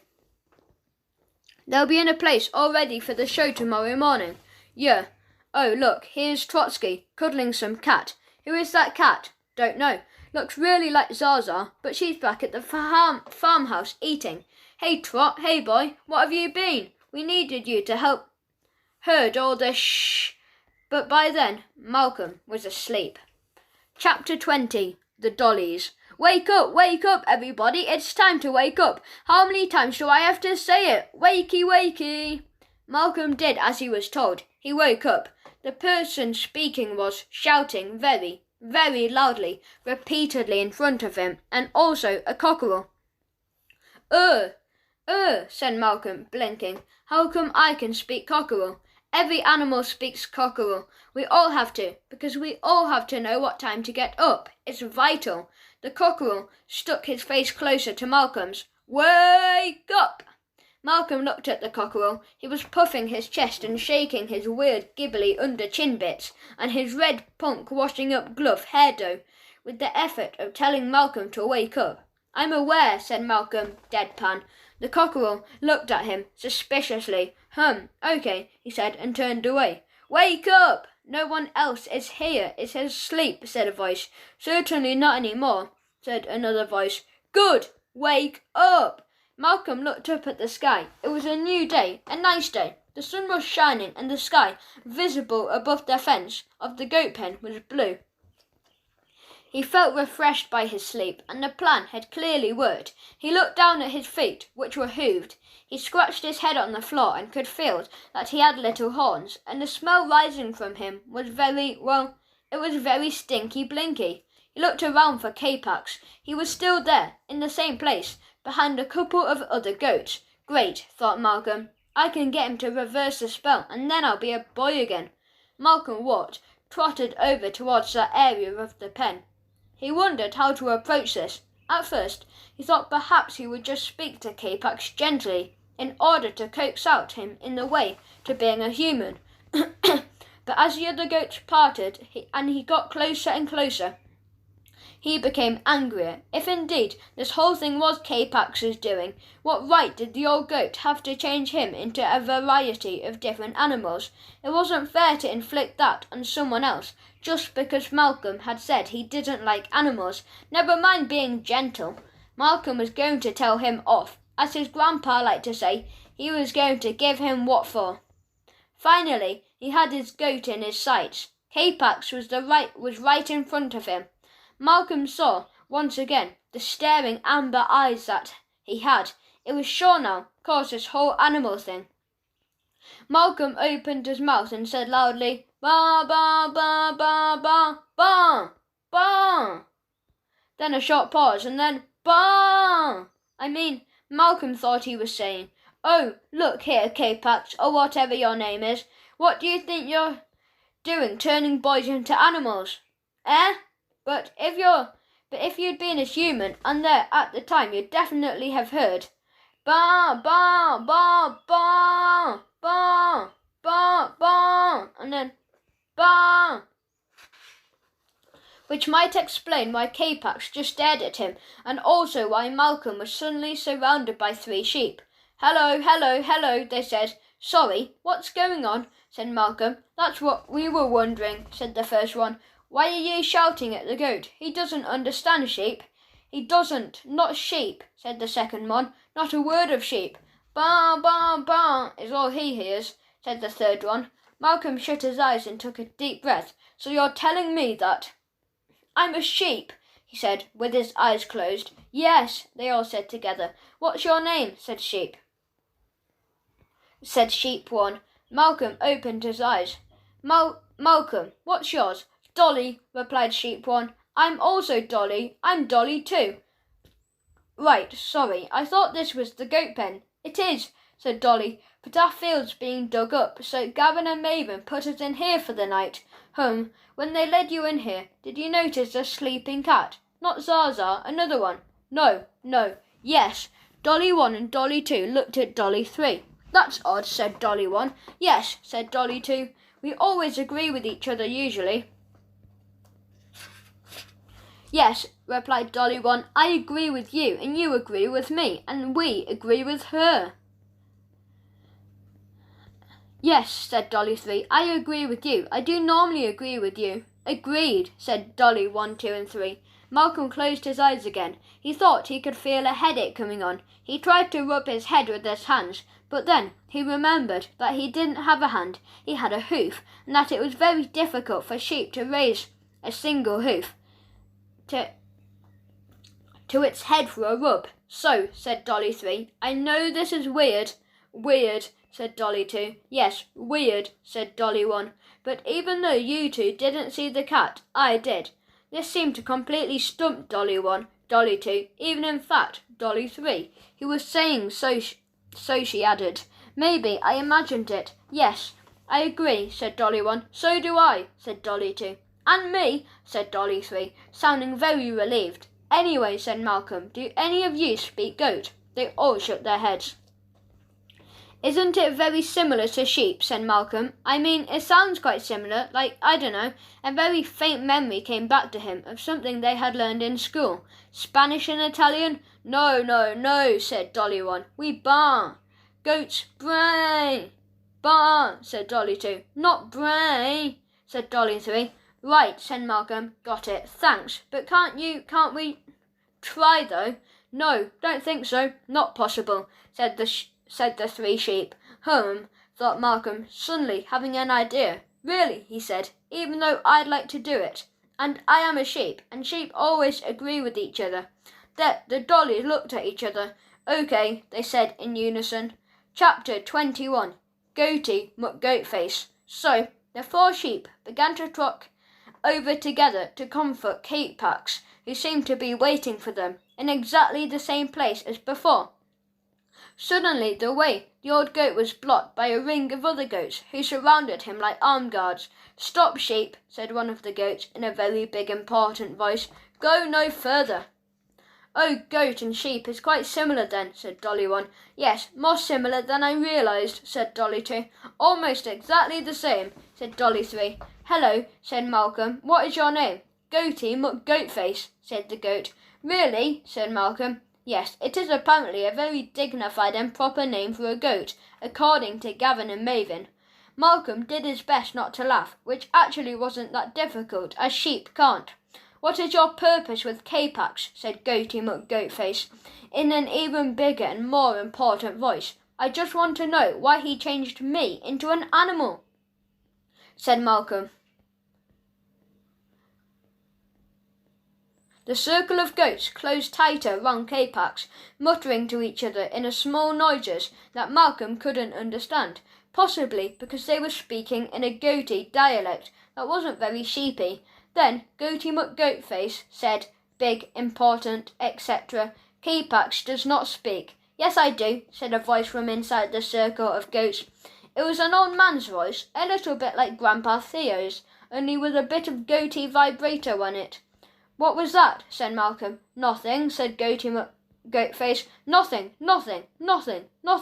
said the other goats in the circle. As I was saying, Goaty continued, Capeax is the great, silent goat. His wisdom is that of the ancients and cannot be passed on by words. No, it's okay, said the voice again. I'm up for a chat. Malcolm stared at Goaty. That was Capeax, he said. No, it wasn't. It wasn't. Yes, it was me. Hello, Malcolm. And the voice, it was muffled, coming as it did from behind the tight circle of goats. Hello, Capeax. Why won't your goat friends let me talk to you? Said Malcolm loudly, trying to raise his head above the goats, which wasn't easy, as they had horns as well. I know, said Capax, trying to peer through the ring of goats surrounding him. It is annoying. They think it makes me more mysterious and magical and stuff I don't speak. Can you hear something? Said Goaty McGoatface, bigly importantly. No, said another goat. Well, I can hear sheep speaking. Apart from that, nothing. Why do they want to be more mysterious? Said Malcolm. I don't know. Not a lot happens in this goat pen, to be honest. So when something magical does go on, like, they make it as glamorous as possible. Anyway, how's it going? What? Being an animal? How are you finding it? How am I finding it? Finding it, thought Malcolm, like Capax was asking him about having a new pair of shoes or being in a different class at school. Oh, it's fine, said Malcolm sarcastically. Super, unfortunately, animals, well, except for cats, obviously, do not understand sarcasm. Oh, good, said Capax. I knew it was what you wanted, from what you said. To understand animals, you have to live as an animal. No, said Malcolm. Wait a minute. Just remember, Capax continued, with some deepness in his voice. When the cockerel has crowed 3 times, the spell will be over. When the cockerel has crowed 3 times, said Malcolm. Do you mean after 3 days? Yeah, suppose so. I think it sounds better to say when the cockerel has crowed 3 times, though. Sounds more, spellish. Oh, good, said Malcolm. So I'll be a boy again in 3 days. Well, he thought, that's not too bad. No, said Capax. When the cockerel has crowed 3 times, you will transform into whatever animal you wake up into in the morning. So, on the 3rd night, time's up. You have to decide which animal you want to be. Then all you have to do is get close to that animal and go to sleep near it. When you wake up, you'll be that animal forever. Wait. Forever. That's how you're becoming what you're meant to be. Oh, I knew you'd come to love animals once you were one. If Malcolm had still been a boy, his face would have turned white. Being as he was a sheep, it just was white, but inside it turned whiter. Only make sure that it's an animal you really like, Capax was continuing. An animal you love, preferably, and who loves you. Sorry, said Malcolm, did you say forever? Wakey, wakey! Malcolm turned away from the goat. The cockerel was passing by outside the goat pen, still on a mission to destroy sleep on Orwell Farm, which made something very clear to Malcolm, horribly clear. But I've already had one day, and one night. Oh, said Capax, 2 days left, so get weaving. Weaving? With those animal choices, gotta make sure you choose the right one. Malcolm gulped. Is it reversible? It's what reversible? The spell, the being an animal thing. Why would you want that? Said Capax, still from behind a wall of the other goats, who were all looking around, pretending they couldn't hear him. Because I don't want to be an animal. I never wanted to be an animal. I want to be a boy again. Suddenly, Capax did actually fall silent. Capax, the great Lord Capax, as I have told you, sheep, does not speak, intoned Goaty McGoatface. That just isn't true, is it, Goaty? I was just speaking to him. No, you weren't, said Capax. That's him now, said Malcolm, saying I wasn't. Well then, said Goaty, clearly you weren't. What?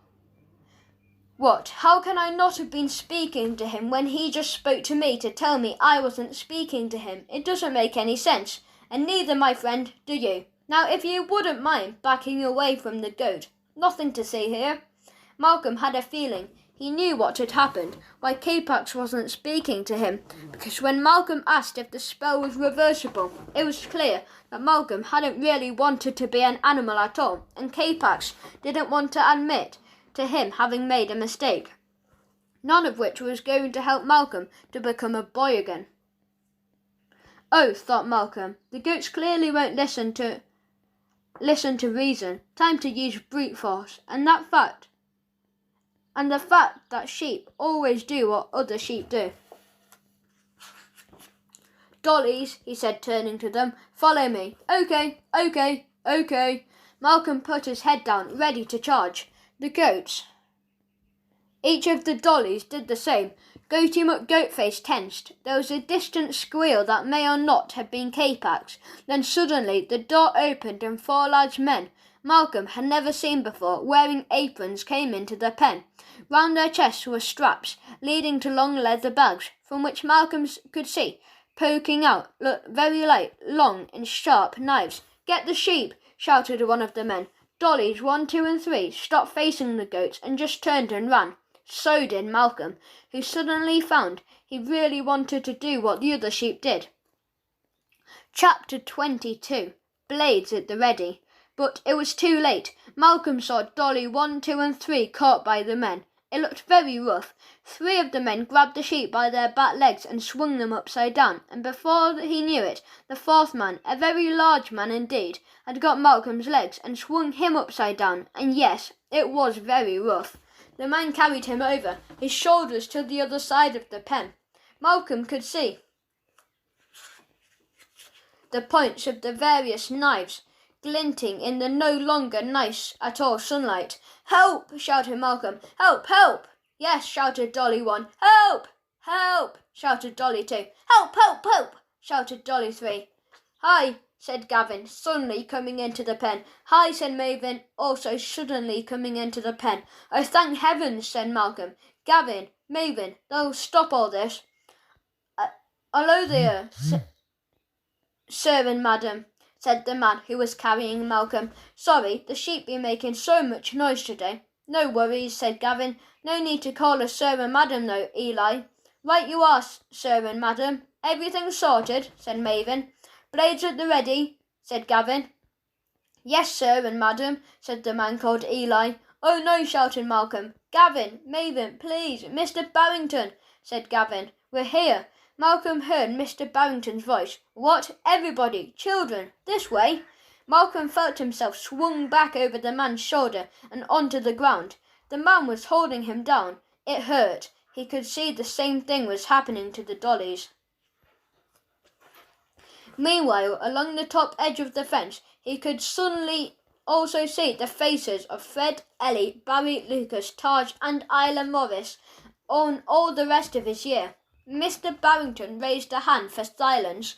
"Okay, all of you. Gavin and Maven have very kindly organised today's event, so watch closely." "Mr. Barrington." "Yes, Ellie." "Should we watch closely where the sheep are, or the way you're facing?" "Oh, sorry. I see now that those are just some fluffy clouds." "No, look over here." They all turned to look into the pen. "Of course," thought Malcolm. "We're here, on a farm. And what happens on a farm? What happens to the animals? I can't believe it. I can't believe it's going to end this way, while all my year are watching."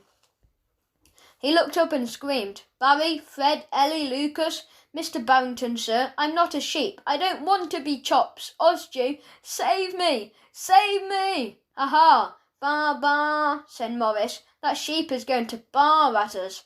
"Yes," said Isla with a sigh. "That's what they do." Oh no, thought Malcolm. It was no good. He was just doing a lot of mad barring. It was pointless. Malcolm felt very, very sad. He closed his eyes. Then with his free hand, the one that wasn't holding Malcolm down, the man called Eli reached into his leather bag. Chapter 23. Run, run, run! Malcolm's eyes were still closed. He may have closed them tighter when he heard a strange noise, sort of very like buzzy fly. He wondered if maybe, to save his life, he had a last-minute transformation into a very, very buzzy fly. But then he opened his eyes and saw his hooves, and Mr. Barrington squinting at him, and realised that no, he was still a sheep.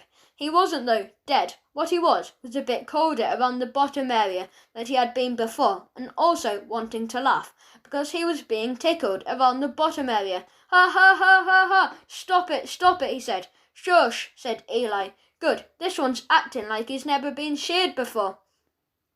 Malcolm looked round, using electric shears. Eli was shaving off the wool on his back every so often where there were knots.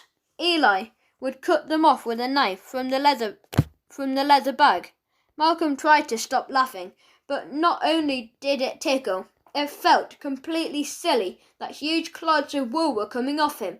It was like he was a very cosy version of Spider-Man, whose body produced not steel-like threads of silk for enmeshing supervillains, but balls of grannies to knit with. And then, to make it worse, Eli turned Malcolm over and started to do his tummy. "That one's got a funny bar," he heard Barry Bennett say above his own laughing. "Yes," said his friend Lucas. "It sounds more like a bar, ha ha, than a bar." Finally it was over, and Eli let him go.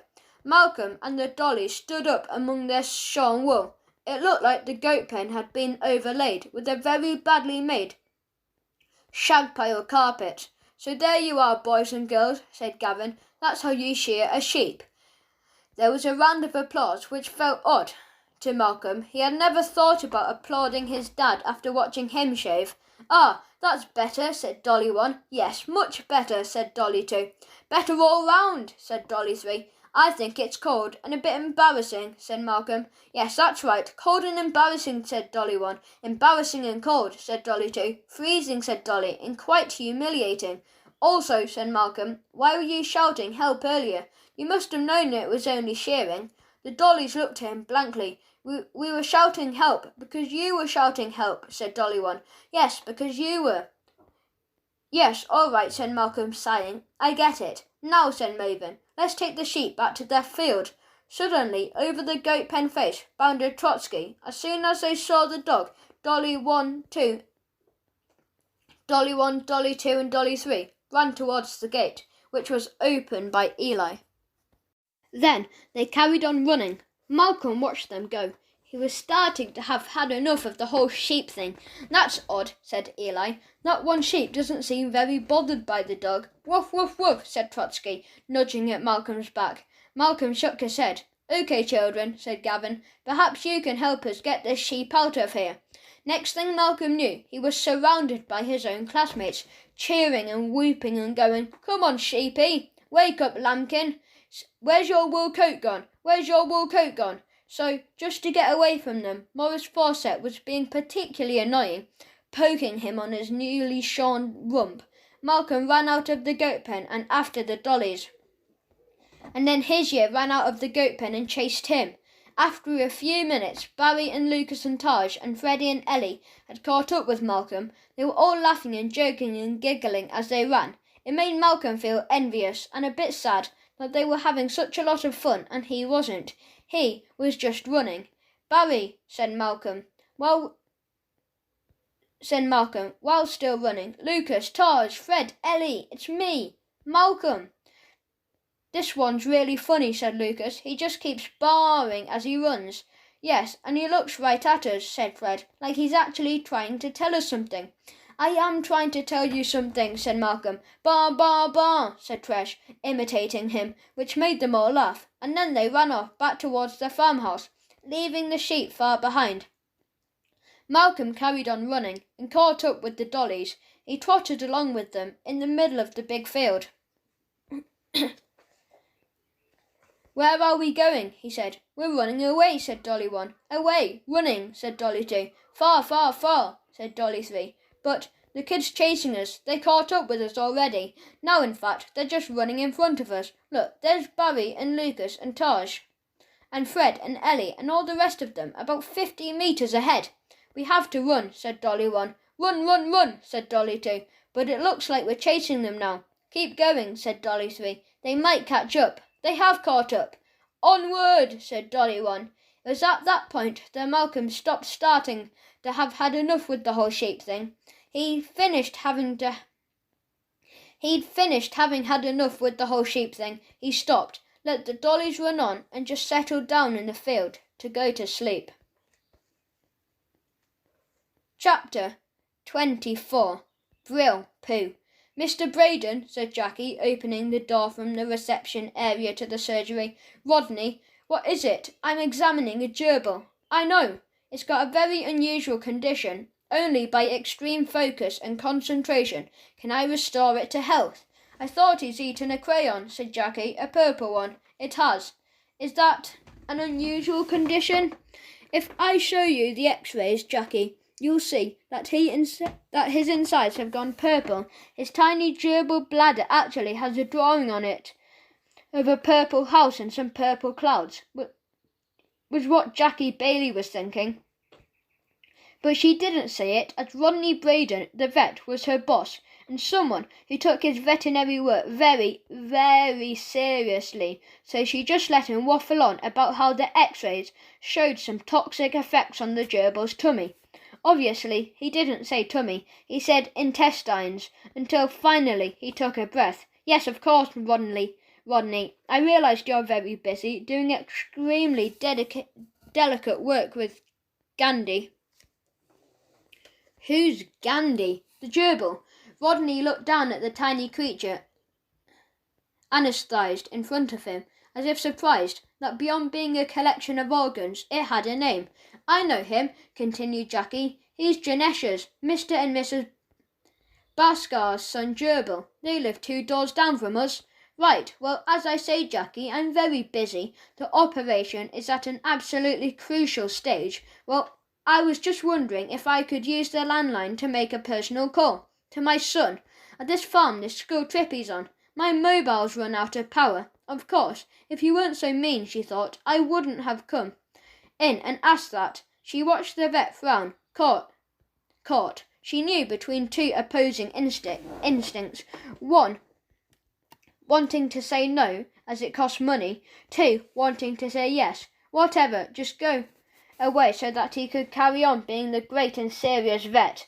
At that point, while the vet was frowning, Gandhi's tiny body twitched. It might have just been a purple crayony burp, but it was enough to make Rodney Braden's mind.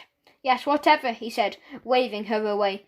Gavin was just cutting the stinky blinky when the farmhouse phone rang, which might explain why no one heard it first, and almost everyone in the room was going, and ah, and my eyes are watering. But Maven, who was smiling and licking her lips, picked it up. Hi, said Maven. Hello, sorry, I was going to call Mr. Barrington's mobile, but the reception wasn't very good last time, so I thought I'd call the farmhouse landline. Anyway, sorry, it's Jackie Bailey, Malcolm's mother. Cool. Jackie wasn't quite sure what to say to that, so she said, yes, thanks. Anyway, is Malcolm here? There. Wait a minute, said Maven. Gavin. Hey, Maven, said Gavin, handing her a plate. The blinky's just so stinky tonight. You gotta try it. Okay, said Maven, took a large slice and held it in front of her mouth. Sorry, hello, said Jackie. I was wondering about Malcolm. Oh, yeah, soz. She put the phone down and addressed the dining room. Is Malcolm here? Malcolm Bailey? Well, that's what Maven was trying to say. Unfortunately, she chose to put the big piece of stinky blinky in her mouth, and so it came out as AniMalcolm, blood blur, which very few of the children heard above their own shouts of and ah, and now I'm also going to be sick. Soz, said Maven. Oh, dinky pisa uti pleggin with Ashua. I beg your pardon, said Jackie. Maven did a big, and to be honest, even though she always said how much she liked it, quite forced, she closed her eyes and screwed up her face. Anyway, swallow. Oh, blimey, she said, taking a long breath. Soz again. I said, I think it might be still out. He might still be outside, playing with the animals, which was at least true. At that point, at the vet's, Rodney appeared. He came out of the surgery, holding Gandhi, the gerbil, in one hand, and a half-digested purple crayon in the other. Despite the obvious success of the operation, he, Rodney, was looking cross. Gandhi, to be honest, was looking just a bit bemused. Jackie knew why this was. She'd been on the phone too long. Oh, well, send him my love when he comes in, said Jackie, hurriedly putting the phone down. So hurriedly, in fact, she didn't hear Maven say brill poo, which was her way of saying will do, with her mouth full of stinky blinky. Chapter 25. A lovely name. Malcolm had been hoping on walking to be a horse. That was his plan. As he had been running across the field with the sheep, he noticed a group of horses in the next field. That was why, apart from having had enough of being a sheep, he chosen the spot to go and sleep in. He wanted to be a horse, not just because he thought being a horse might be great, proud and dignified, and strong and fast, and not sheep-like. Ah, thought Malcolm, it's not an enormous pink 2-pin plug socket with hair coming out of it. It's a nose, or to be more exact, a snout. The snout moved backwards to reveal that it was attached to the head and a body of a very large pig indeed. He was looking at him curiously. That's odd, said the pig. Ludwig.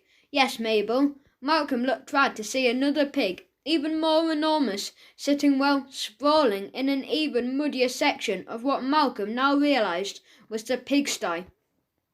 Have we had any new kids recently? Ludwig thought about this for some time. Then he let out a grunt, which Malcolm heard as, "No, I don't believe so. No, I don't believe so either, but look. Look at what, Ludwig? Come here." Ludwig groaned and heaved himself slowly up out of his puddle. Large globs of mud water came off his belly, which seemed to swing in slow motion as he walked across to Malcolm. Malcolm sat up out of the mud. Well, his bottom half was still very much in the mud, but his face was out of it, at least. Said Ludwig. I don't remember this one at all, especially not the blue eyes. Does he have a name? Excuse me, said Malcolm.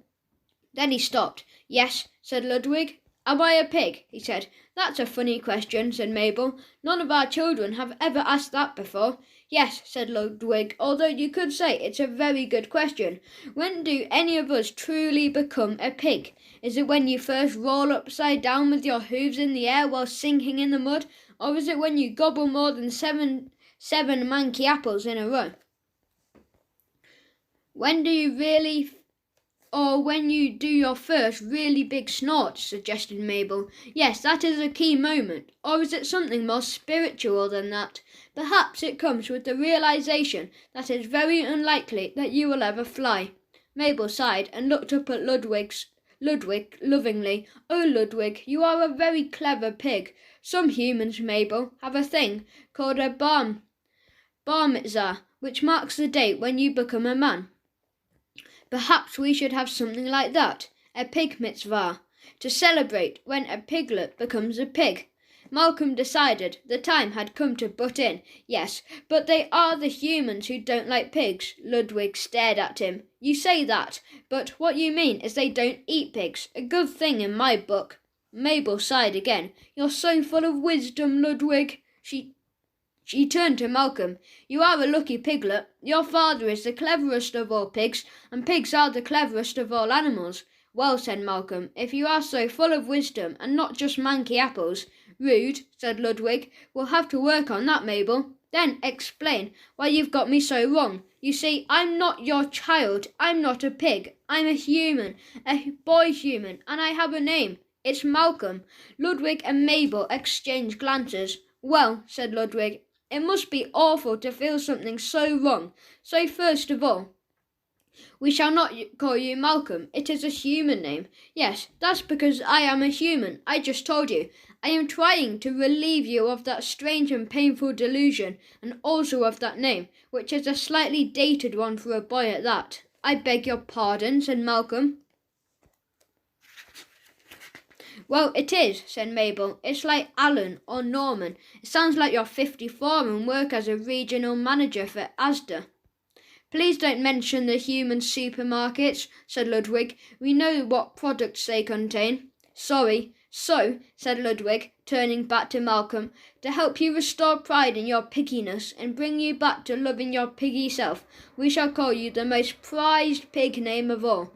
Right, said Malcolm wearily. And what might that be? Ludwig took a deep breath and said grandly, Fatty Bum Bum. All hail, Fatty Bum Bum, said Mabel. So they say it loud and say it proud. Fatty Bum Bum. Please don't call me that. It's a lovely name, said Mabel. Not if you're a human. Ah, but that is what you need to stop thinking about yourself. Love your pigginess, Fatty Bum Bum. Love your pigginess, Fatty Bum Bum.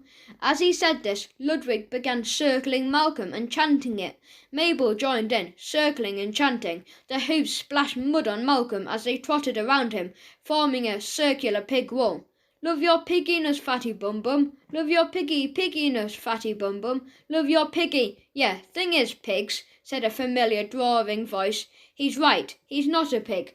Malcolm tried to look over Mabel and Ludwig to see who was speaking, but he was too small, so he looked under them, which had its own challenges, given the amount of teats Mabel had, and the amount of mud, straw and bits of manky apple on Ludwig's underside. But even through all that he could see, and was mightily pleased to see, Zaza the cat, sitting on the wall of the sty, licking herself, obviously. Chapter 26. Bring me a manky apple.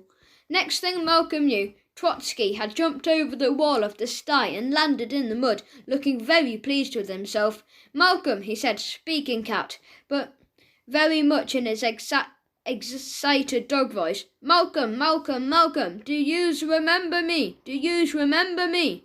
Yes, said Malcolm. What about us? Yes, us. Us three. Malcolm looked up, knowing what he was going to see. The heads of the 3 dollies poking over the sty wall.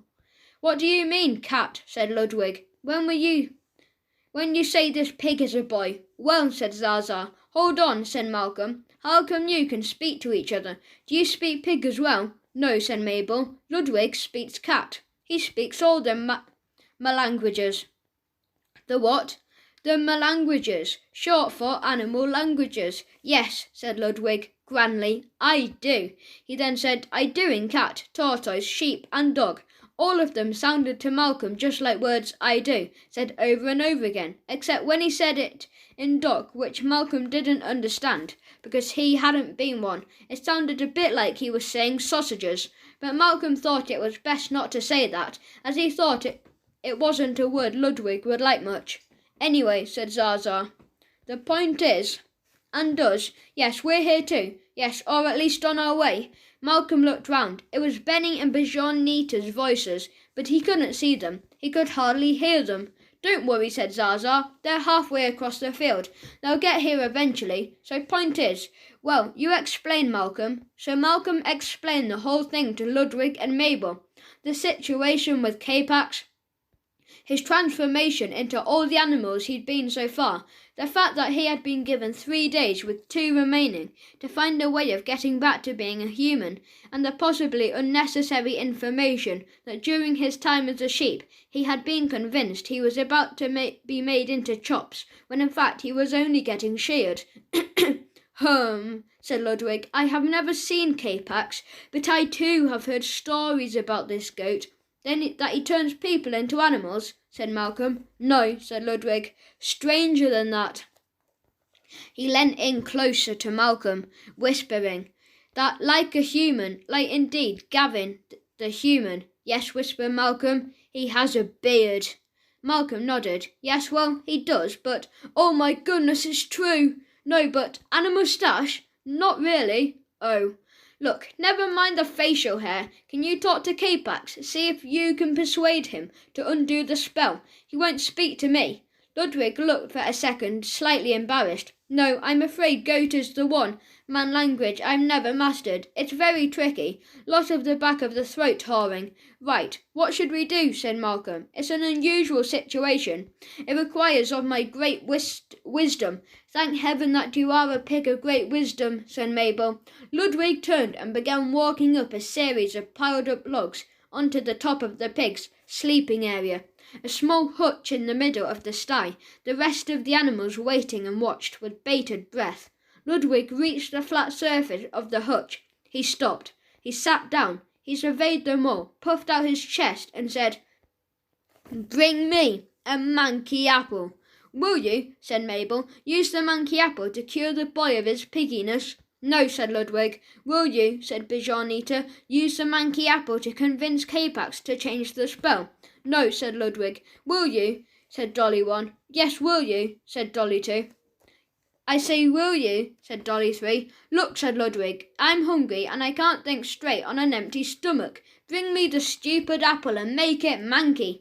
Trotsky jumped up, rooted around in the trough, brought out an apple in his mouth, bounded up to the roof of the hutch and dropped the apple in front of Ludwig. He proceeded to eat it, slowly and with a big, I'm thinking, look on his face, "Excuse me," said Malcolm, while this was going on. "I don't know what the best thing to do is, but I think if I can go home, I can just get my mum and dad. They'll know what to do." Over to the west, the sun was beginning to set behind a small wood. His second day was running out. At this point, Malcolm felt like he might cry, but he didn't want to cry in front of all the other animals. Luckily, he didn't, because pigs didn't have tear ducts, so he just said in his pig voice, breaking a little, "Yes, I'm sure they will." All the other animals looked on with concern, apart from Ludwig, who, while Malcolm had been talking, had just been snuffling loudly around the manky apple. It was now finished, although a bit of manky core was still stuck to his snout. "Right," said Ludwig, looking up. "To the horses." Chapter 27. Oh, so clever pig. "We're still coming," said Benny. "We're on our way, don't worry," said Bijanita. "Yes, nearly there. Hang on, where are you lot going?" "Sausages, sausages, sausages," said Trotsky, but they were already well past the tortoises. "Oh, for crying out loud," said Bijanita, beginning to turn round. "They're heading for the horses." It took a little while for all the animals to get to the horse field. Trotsky was there first, followed by Zaza. Then the dollies arrived, but they didn't stop and carried on running past, quite a long way. Trotsky ran after them, shouting, come back," but possibly because the sheep didn't speak dog, they just carried on running anyway. Eventually, he had to run past them and herd them back to where they were meant to be. Luckily, this meant that Ludwig and Mabel, and indeed Malcolm, had enough time to catch up, arriving just as the sheep came back. Malcolm himself had found it difficult to keep up, as he was only a piglet, with tiny little piglet legs carrying quite a fat little piglet body. Ludwig stopped and surveyed the scene. Malcolm tried to see as best he could. Above the fence posts, he thought he could make out, through the wire and grass, 5 horses in there, 2 brown, 2 black, and 1 white. Right, fatty bum bum," said Ludwig. "What, we need to do this?" "Please don't call me fatty bum bum." "No, but I have explained to you that I am trying to make you embrace your pigginess. And I have explained to you I am a boy called Malcolm. That's why we're here, by the horses, isn't it? You've got a plan to get me back to my human parents." There was quite a long pause after this, while Ludwig coughed and snuffed and looked around. Mabel said, "I think he's right, Ludwig." "All right, Mabel. No need to rub it in." "Ha, ha, ha, ha, ha," said Zaza. The oh-so-clever pig, the cleverest of all the animals, got confused. "Shut up, cat. Right, okay, let's start again. So Ludwig took a deep breath. Then he let it out again. "Look, can I call you Fatty Bum Bum anyway? It's such a nice name." "Malcolm," Ludwig sighed, with the sense of, you don't know what you're missing. "So Malcolm," he said, "here's my plan. You go to sleep, you wake up as a horse, then you run home to your parents." Trotsky and the dollies made admiring noises about his plan. Mabel sighed with love and awe. Even Zaza looked impressed, and she, like all cats, never looked impressed. Yes, it's a good idea, choosing not to mention he'd thought of it ages ago. "Okay, I'll give it a try." And with that, he rolled onto his side and put a hoof under his head. He shut his eyes. Chapter 28. Whoa! However, after 5 minutes, Malcolm could feel like he was very much still awake. He opened his eyes. "What's wrong?" said Ludwig. "I can't sleep," said Malcolm. "You can't sleep?" said Mabel. "No," he said. "I'm normally good at sleeping, and when I was a cat, I was extra good at it." Zaza looked smug about this, but I think I've been doing too much sleeping since I became an animal. I don't feel tired at all. Said Ludwig. "We'll just have to sing you a lullaby." "Really?" "Yes, it's the one we sung to all our children. Close your eyes again, please." Malcolm did as he was told, and then he heard Ludwig singing, in a low voice, to a lullaby-like tune, the words, "Go to sleep, little piggy, dream of mud, little piggy, and apples so manky." Then Mabel joined in, about an octave higher. "Go to sleep, little piggy, curl up like your tail, little piggy, be as still as a piggy bank." Then all the animals joined in. The sheep were actually harmonising. "Sleep, sleep, sleep, little piggy. Don't worry about snoring, little piggy. because the noise you make all the time is a bit of like snoring anyway. Then just Ludwig again, with a big operic flourish. It's snorting, which is like snoring, like snoring. No, sorry, said Malcolm, opening his eyes and cutting off Ludwig's final long note. I don't think that's going to work. Oh, said Ludwig, it always does normally. Malcolm looked out onto the field, behind. The horses he could see that the sun was almost completely down. Only a few red rays shone through the trees. I think we haven't got time to wait until I'm sleepy. If the 3 days thing is right, I've only got 2 nights left. Ludwig took this in. Mabel and Trotsky and Zaza and the dollies all looked stumped. Then Ludwig turned to the field and shouted, "Snowflake! Snowflake!" Seconds later, the ground was shaking, and seconds after that, the white horse that Malcolm had only distantly glimpsed had come over to the fence from his position near to the ground. The horse looked like a giant fairy tale horse, one that might at any moment grow a horn or wings. "Nay," said Snowflake. Malcolm remembered that he hadn't been a horse, so couldn't speak their language. "Nay, nay, nay," said Ludwig. "Whinny, whinny." Looking hard below, out through the nostrils, shaking my head at the same time. "Whinny, whinny, nay, nay." "Nay, whinny," said Snowflake. "Blue and yellow," said Ludwig in his own language. "Yeah," said Snowflake. "You've just asked me what colour hat my mum wears on Tuesday." "Have I?" said Ludwig. I may need to brush up on my horse." "It's okay. Luckily, I speak pig." Ludwig looked a little put out by this, but carried on his own language all the same. "Fine. How would you like to be ridden by a pig?" said Ludwig. "What, you? You'd break my back." "That's kind of you to say," said Ludwig, who seemed only too pleased when anyone made reference to his weight. But no, Malcolm felt Ludwig's snout on his back. A type of pointing. This little fellow named Malcolm. Malcolm sounds like a middle-aged bank manager with 3 kids who play squash at the weekends. I know, I offered him Fatty Bum Bum. But, Ludwig, said Malcolm, please, we don't have long. Ludwig sighed but nodded. He needed to get to the city. Quickly, he said. Snowflake looked down. His long nose and his brown eyes came very, very close to Malcolm's face. What's that, little chap? That's where my mum and dad are, said Malcolm. A city farm? No, they're not pigs. They're humans. Snowflake shook his head. His mane waved in the air. Is this something to do with K-Pax? He said. Yes, said Malcolm. Oh, said Snowflake. Hold on. Malcolm nodded, although he wasn't sure what to hold on to, and also because he didn't have any fingers now. All this came into his mind with a rush. As Snowflake's long muzzle burrowed underneath him and lifted him high into the air. Okay, said Snowflake, now stop holding on. I'm not holding on, and I don't know how or what to hold on. Ah! He said. He said this as Snowflake threw his snowflakes, that is, her head high in the air, causing his, Malcolm's that is, body to slide down his long neck, eventually ending up with a backwards head over heels. Tumble sitting with his tiny legs astride the huge horse's body in the saddle. Right, said Snowflake. Now hold on again. No, but hold on to what? And with wah! Screamed Malcolm as Snowflake reared up in the air, bolted to the edge of the field, jumped over the fence and started off at a canter on the path out of the farm. Chapter 29. Well, as Doug fell over Orwell Farm, Mr. Barrington was in the living room. Looking out of the window. Animals, he thought, what an easy life they have. Eat and sleep and eat.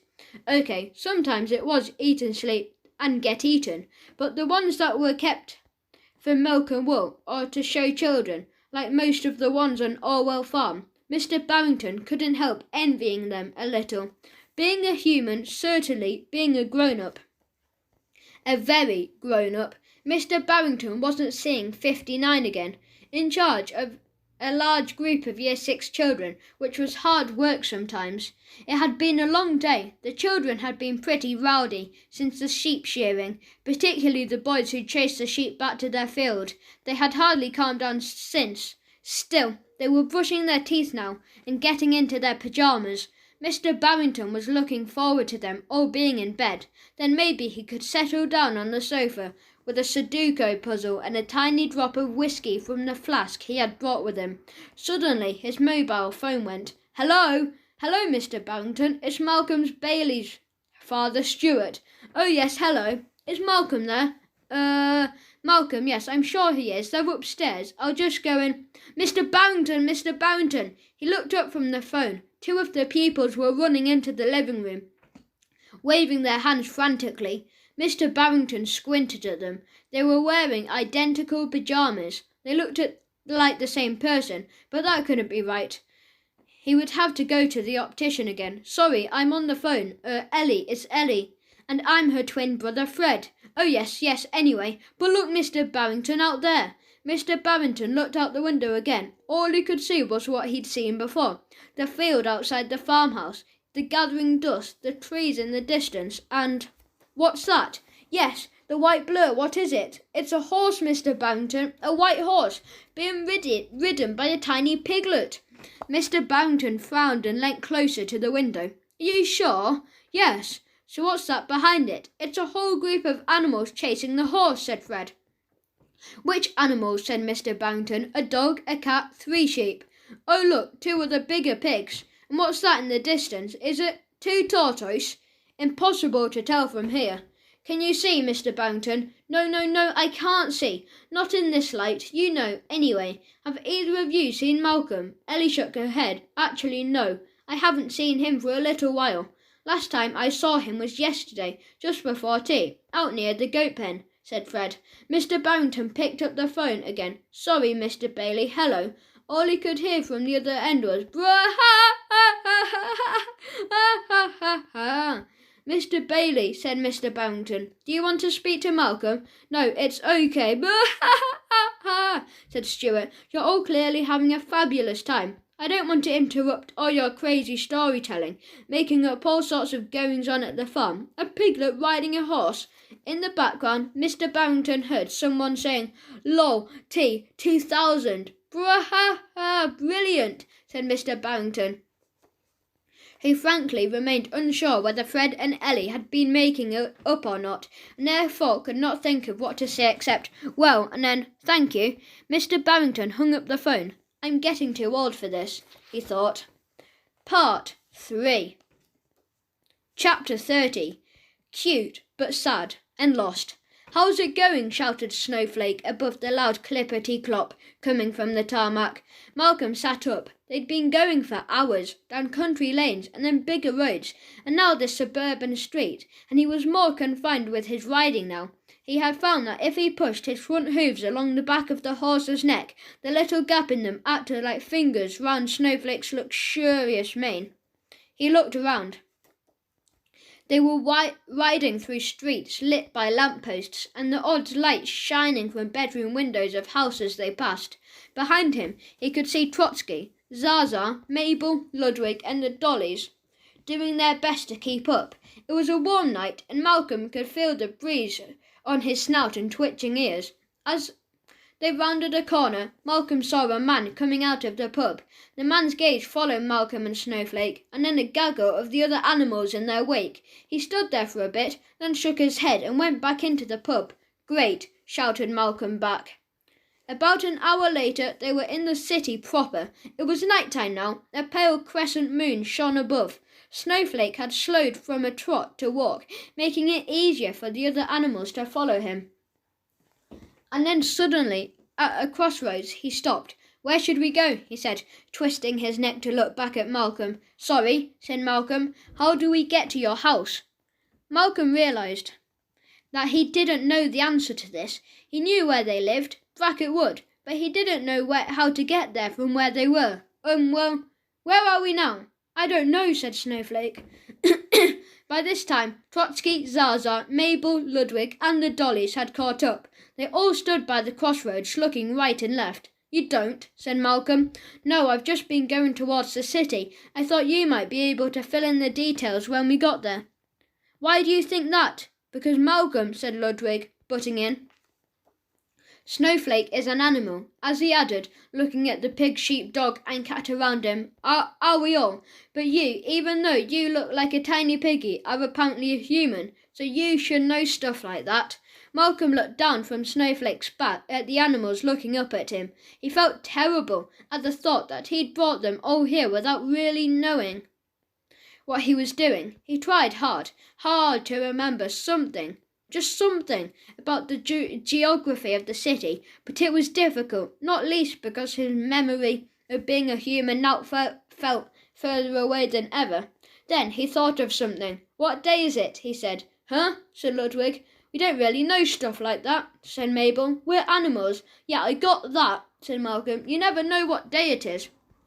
"Well, to be honest, until you arrived, Malcolm, one day was very much like the next. I don't even know there was such a thing as different days," said Dolly 1. "Each day the same," said Dolly 2. "Grass, grass, grass, sleep, big bars, grass. No change from one day to the next," said Dolly 3. "It's Sunday," said Zaza, somewhat contemptuously. "Early Sunday morning." All the others looked at her. "How do you know that?" said Malcolm. "Because Gavin and Maven always get up later on Sundays, so I get fed later, about 10 o'clock, and I can feel my stomach set off for that today, which is lucky, as otherwise I'd be back to the farm by now for my brekker." The other animals looked doubtful. Trotsky muttered something about "how the cat ever thinks about his food." Malcolm looked over to the side of the road. He could see a newsagent just beginning to open up.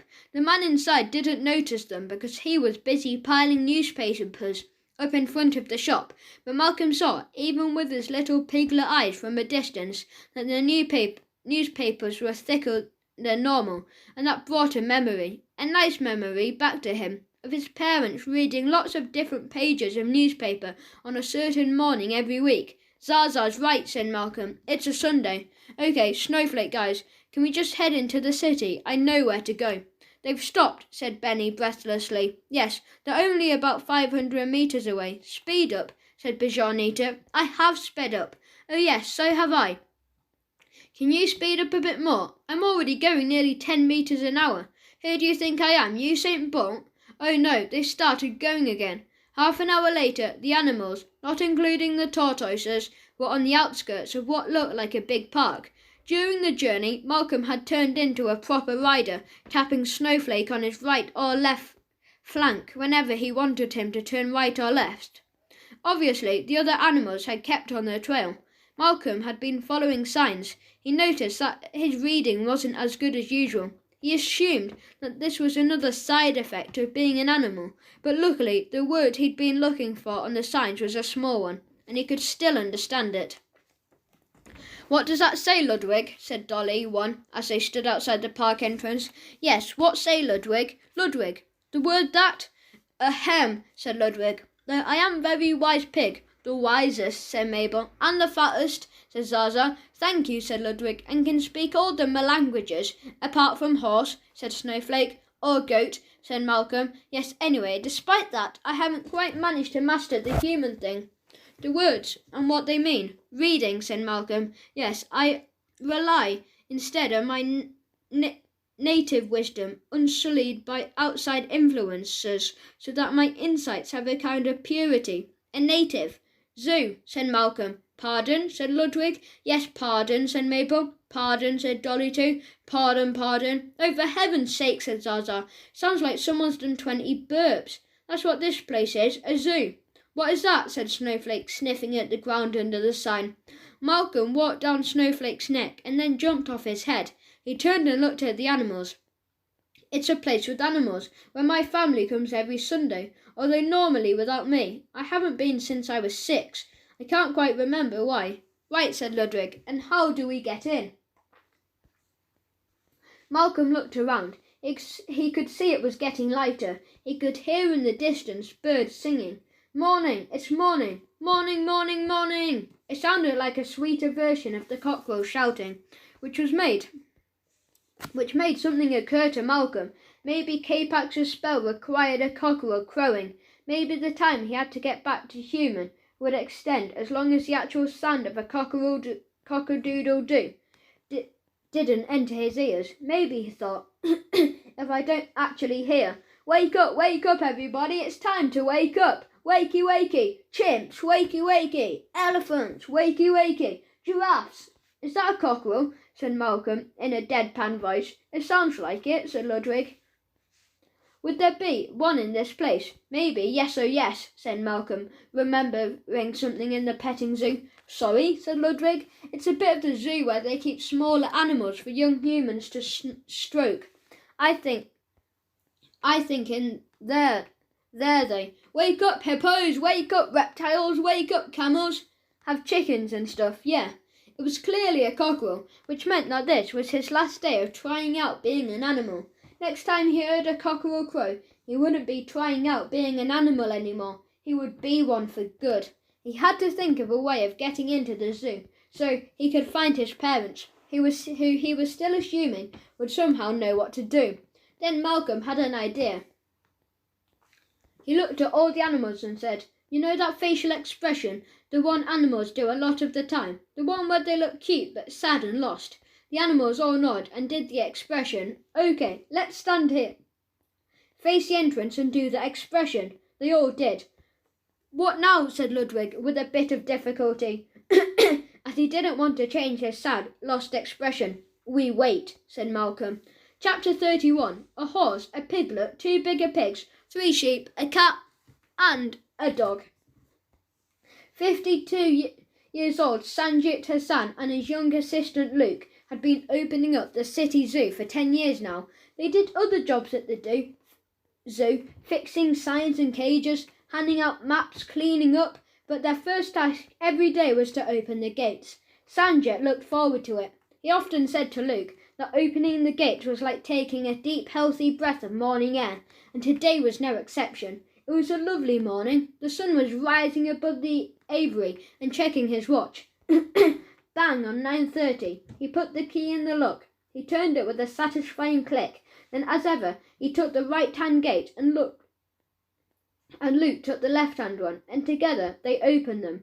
As the gates began to move, Sanjay always looked out to check the pavement was clear of litter or anything else that might disturb prospective customers to the zoo on their way in to see the animals. Sanjay looked out. The pavement was clear of litter. However, it wasn't clear of was animals. He stopped moving the gate and blinked a couple of times, wondering if maybe today he hadn't woken up properly and was still dreaming. But even after he had stopped blinking, they were all still there, just sitting, as if waiting. He opened his mouth to speak, but then Luke said blankly, A horse, a piglet, 2 bigger pigs, 3 sheep, a cat and a dog. Yes, said Sanjay, I can see that. Hold the gate a minute. Luke stopped, opening his half of the gate. Sanjay looked at the assistant, who he knew to be the sharpest claw in the lion cage. Luke looked back at him, and then at the animals again. Have they got out? Said Sanjay. From the zoo. Do you think they've escaped? Sanjay frowned.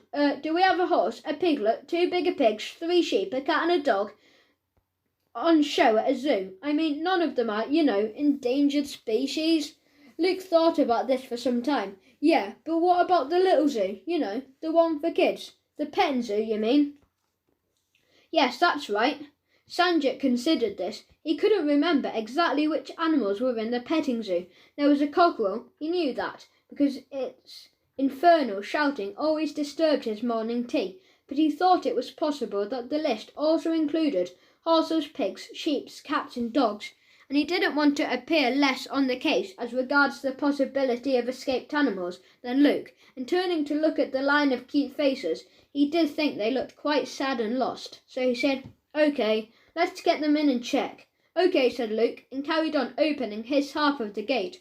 Sanjay did the same, and when the gate was completely open, all the animals trooped inside. Chapter 32. Memories. As the animals were led by Sanjay and Luke towards the petting zoo, Zaza said to Malcolm, Right, what should we look out for? What do you mean? Your family, fatty bum-bum. What do they look like? Malcolm thought. He tried to picture them, but it was hard. Come on, Malcolm, said Zaza. I can't remember, he said quietly. The longer I've been an animal, the more my human memories seem to be going. Ludwig stopped and turned, Try, Malcolm, he says kindly. I suspect that all your memories, this one you need to hold on to the most. As Ludwig said this, Malcolm realised that it was true. As if he was ever going to get back to being a human. The one memory he mustn't lose was the image, somewhere in his mind, of his family. He realised something else as well, which was that Ludwig may not have been able to read or write, and he may have been slightly pompous and absurd, but it was true. He was a very wise pig, so he shut his eyes and thought hard about what his family were like, and a faint image came back to him, of Stuart and Jackie and Bert and Libby and Grandpa, of them all coming to the zoo together, as he knew they did every Sunday, and going straight. Hey guys, he said, opening his eyes, I remembered something. Unfortunately, however, when he had shut his eyes, Malcolm had also stopped walking. None of the other animals had, so now they were nowhere to be seen. Chapter 33. Mud. What have you remembered? Said a breathless voice behind Malcolm. He turned round to see Benny and Bijonita approaching. Oh, hi, where have you been? We've been with you the whole time, said Bijonita. Well, not with you, said Benny. Behind you. Quite a long way behind you. As far as I'm concerned, said Bijonita, hatefully. We've always been operating as part of the group. Anyway, said Benny, what have you remembered? Where my family always heads to first when they go to the zoo, said Malcolm, turning round and trotting off as fast as his little legs could carry him, leaving the tortoise far behind again. Oh, for heaven's sake, said Bijonita, I'm off to the reptile house to see my giant great aunt. It wasn't that difficult to find that Malcolm was looking for. He again had to follow signs, but this time the signs had pictures on them to help. The elephant house had an arrow with a cartoon elephant on the end of it. The lion and tiger area arrow was decorated with, well, lions and tigers, and the one Malcolm was looking for had on the end of its arrow a dancing, crazy, smiling monkey. He followed the way set out by 3 of those arrows and ended up in front of the monkey house. The cage he was looking at was huge and contained nearly 20 chimpanzees, rolling around and scratching each other and staring at the space. It made Malcolm uncertain, watching them. Something about the monkeys was making him feel uncomfortable, but he couldn't quite place it. Never mind, thought Malcolm. What about my family? He looked away from the cage. It was still early, but there were already people in the zoo. A few of them had noticed him as he'd been walking round. He'd heard grown-ups say, I guess it must be some kind of new innovative, letting some of the animals just roam about. But so far, he hadn't seen anyone he recognised. Malcolm went to sit on a grassy area just behind the concrete path in front of the chimpanzee's enclosure. He had a good view of the chimps from here and could see any families approaching them. He settled down on a small muddy patch. He thought, mud, how nice. And even though he was meant to be keeping a sharp eye out for his family, he soon found himself rolling upside down in the mud, rubbing his head and ears into it, and closing his eyes. It had, after all, been a long night, travelling all the way there on the back of a big white horse. He'd had no sleep, so it was nice, just for a moment, to let himself sink into this little bit of mud. It was amazing, actually, just how comfy mud was. It was like halfway between a bath and a very soft bed, if you don't worry about it being dirty and strangely. Malcolm, as a pig, really didn't. It was just very, very relaxing. So relaxing, in fact, that Malcolm soon found himself drifting off to sleep, thinking as he did so that maybe Fatty Bum Bum was a really nice name after all. Chapter 34. Lord King Louis's Precious Pile of Poop. When Malcolm woke up about an hour later, his first thought was, oh, I've changed back to being a human. Maybe my mum and dad came down when I was asleep and sorted everything out. The reason he thought this was because the first thing he saw when he opened his eyes was his right hand, lying in front of his face. A hand with four fingers and a thumb, lines across the palm and nails on the fingers. It was a tiny bit grey, but Malcolm assumed that this was because it had got dirty pressed against the mud. He glanced around, wondering if they had sorted everything out. His mum and dad were He noticed that he still had a good view of the chimps. In fact, if anything, he had a better view of the chimps. One particular chimp was right in front of him, his hairy brow furrowed, dangling his hand in front of Malcolm's face. "What are you doing?" said Malcolm. "Hold on," said the chimp. "Hold still. Okay." The chimp reached out and pinched his fingers onto Malcolm's forehead. "Got it," he said. "Got what?" "A flea," he said, holding up a little tiny insect. "Yum," he added, and ate it. At which point Malcolm realised that he wasn't actually a human again after all. He knew what he was. He stood up and looked around at the other chimps with him in the enclosure. "Still," he said out loud, "at least, compared to a pig, in DNA terms, I'm getting closer." "Funny you should mention that," said the flea-eating chimp, pointing to beyond the cage bars. "There was a little pig out there a while back, sleeping." "Was there?" said Malcolm, sitting up and looking at his own black furry arms and black and grey furry tummy and once again incredibly human-y hands. "Yes, just behind that bit where all the humans stand and stare and point at us and laugh." Malcolm looked out. He could see two families standing there, neither of them his own. They were indeed staring and pointing and laughing. It made him think a little about how it must be for animals in here, about how they must feel being on show all the time, like they were in, well, a zoo. "What's your name?" said the chimp. "Malcolm," he said. The chimp jumped up and down, chattered his teeth and made screeching noises. "Are you laughing at my name?" said Malcolm. "No, I was just letting off a bit of steam, you know, like I do." "Oh, what's your name?" "Tarzan," said Tarzan. Malcolm jumped up and down, chattered his teeth and made screeching noises. "You see, it feels great, doesn't it?" said Tarzan. "No, I was laughing at your name," said Malcolm. "Oh," said Tarzan, looking a bit cross. "Sorry, not because it's a silly name, just because in the human world Tarzan is the name of a man who's brought up by monkeys." "We're not monkeys," said Tarzan. "Chimps are apes." "Oh," said Malcolm. "How come you don't know that? And how come you know that it's weird about my name?" "Because I'm a human," said Malcolm. "I'm a boy." Tarzan jumped up and down, chattered his teeth and made screeching noises. "That was you laughing at me this time, wasn't it?" said Malcolm after he'd finished. "Yep," said Tarzan. After this, another chimp came over, turned round, bent over and said, "Here's my bum," which Tarzan seemed to take quite badly, and they ended up having a bit of a roly-poly fight. Malcolm decided that while he was sitting, waiting for his family to show up, he might as well see what it was like being a chimp. So he scurried half bent over up a wooden ladder onto a high platform standing in the right-hand corner of the cage. He held up one of his long arms, got hold of one of the vines hanging from the ceiling, and swung halfway across the cage, then leapt from one to another and swung the rest of the way across. He jumped from that one to another high platform in the left-hand corner and climbed halfway down to an enormous tire swing. He sat in the tire swing and let Tarzan, whose fight had stopped almost as suddenly as it had begun, push him. He swung high, sticking his legs out, noticing that his feet too, though hairy, were very human. After about 20 swings, he let himself fall off onto a rope net below.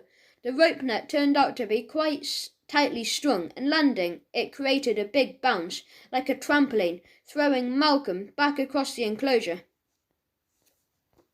Being a chimp, thought Malcolm, while he was in the air, is brilliant. It's like being in the best playground ever, except that you're more able than usual to swing and climb and jump. I love it, he thought. Well, actually, he thought, He never got as far as it, because that's when he landed right on the back of the head of the biggest chimp in the cage. "Oh," said the biggest chimp in the cage. "Sorry," said Malcolm, rolling away. "Sorry won't stop my head hurting," said the big chimp, shouted in a deep, booming voice. "Sorry," said Malcolm again. "I said, yes, but I don't know what else to say. Also, you have disturbed Lord King Louis's precious pile of poop," said another smaller chimp to the side of the scarily big one. "I beg your pardon, Lord King Louis's precious pile of poop," said a second chimp. "Oh my goodness, the holy plop plop," said a third one. Malcolm looked down. By his feet there was a small pyramid of what looked like chimp poo, which did indeed look a little disturbed. It looked a little like, in fact, one of those real pyramids.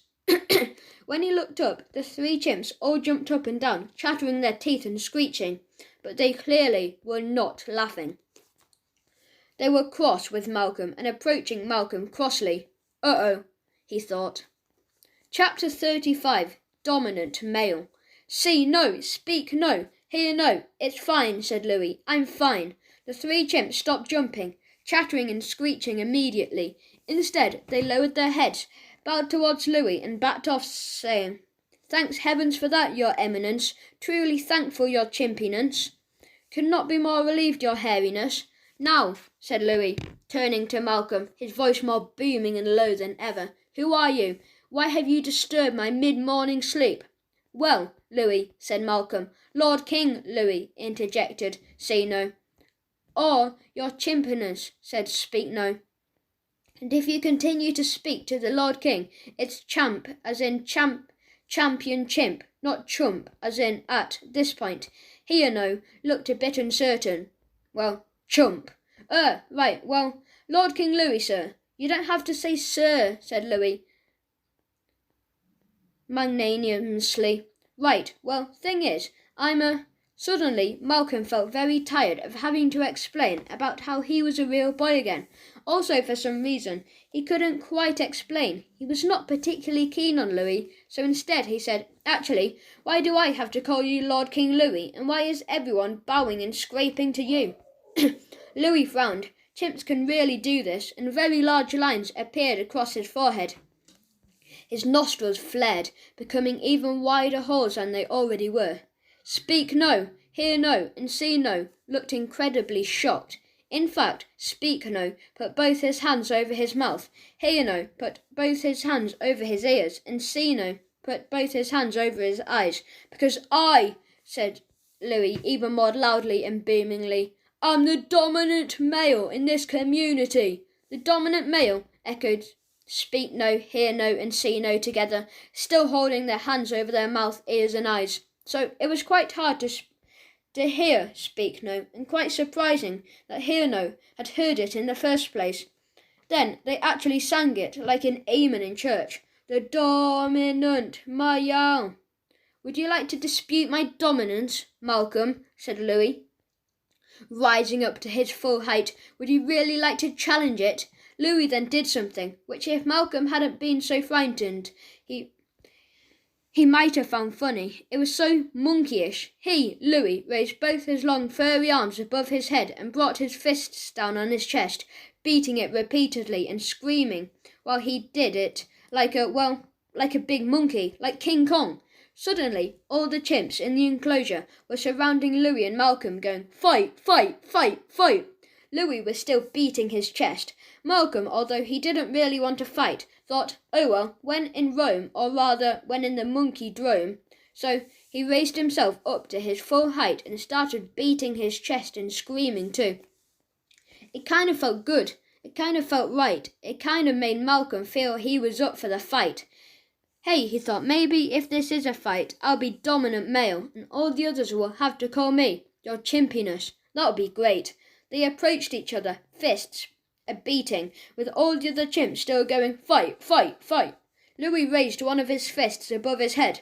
Malcolm suddenly, realising that taking on much bigger Louis may have been a mistake, cowered.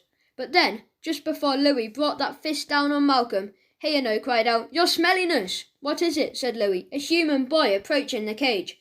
Louis and all the other chimps stopped what they were doing immediately, turning to look. Louis nodded and took a deep breath.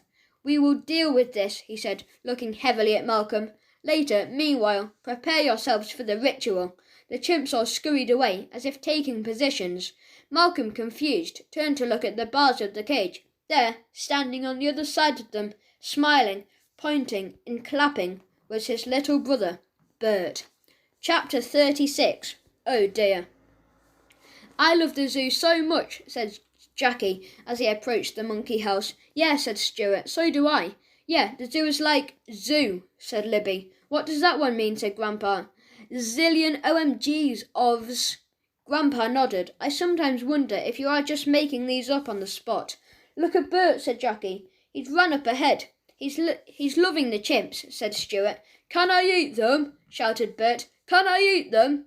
"Should we let him go close to the bars?" said Jackie. "You know, we haven't let any of the children do that since—" She faltered a little, lowering her voice. The monkey moment.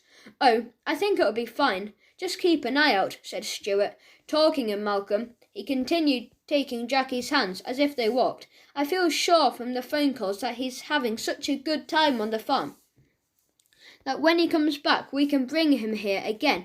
I think he'll be all over the monkey moment and find his love for animals once more." "Ah," said Jackie sadly, "I hope you're right." But at this point they were standing in front of the chimp enclosure. Jackie turned towards it and said, "I just wish he was here now." Malcolm looked at Bert, and behind him, his mum, dad, grandpa and sister. He ran over to the bars of the cage. "Mum, Dad, Bert, Grandpa, Libby," he shouted, pointing himself. "It's me, Malcolm." "Oh, look, Bert, look at that one," said Grandpa. "He's jumping up and down and pointing at himself. What do you think he's saying with all that screaming?" "I think he's saying, 'Eat me, you can eat me if you want.'" "No, I don't think so, Bert." "If he's saying this," said Bert, he'd managed to pick up Stuart's pocket in his hand.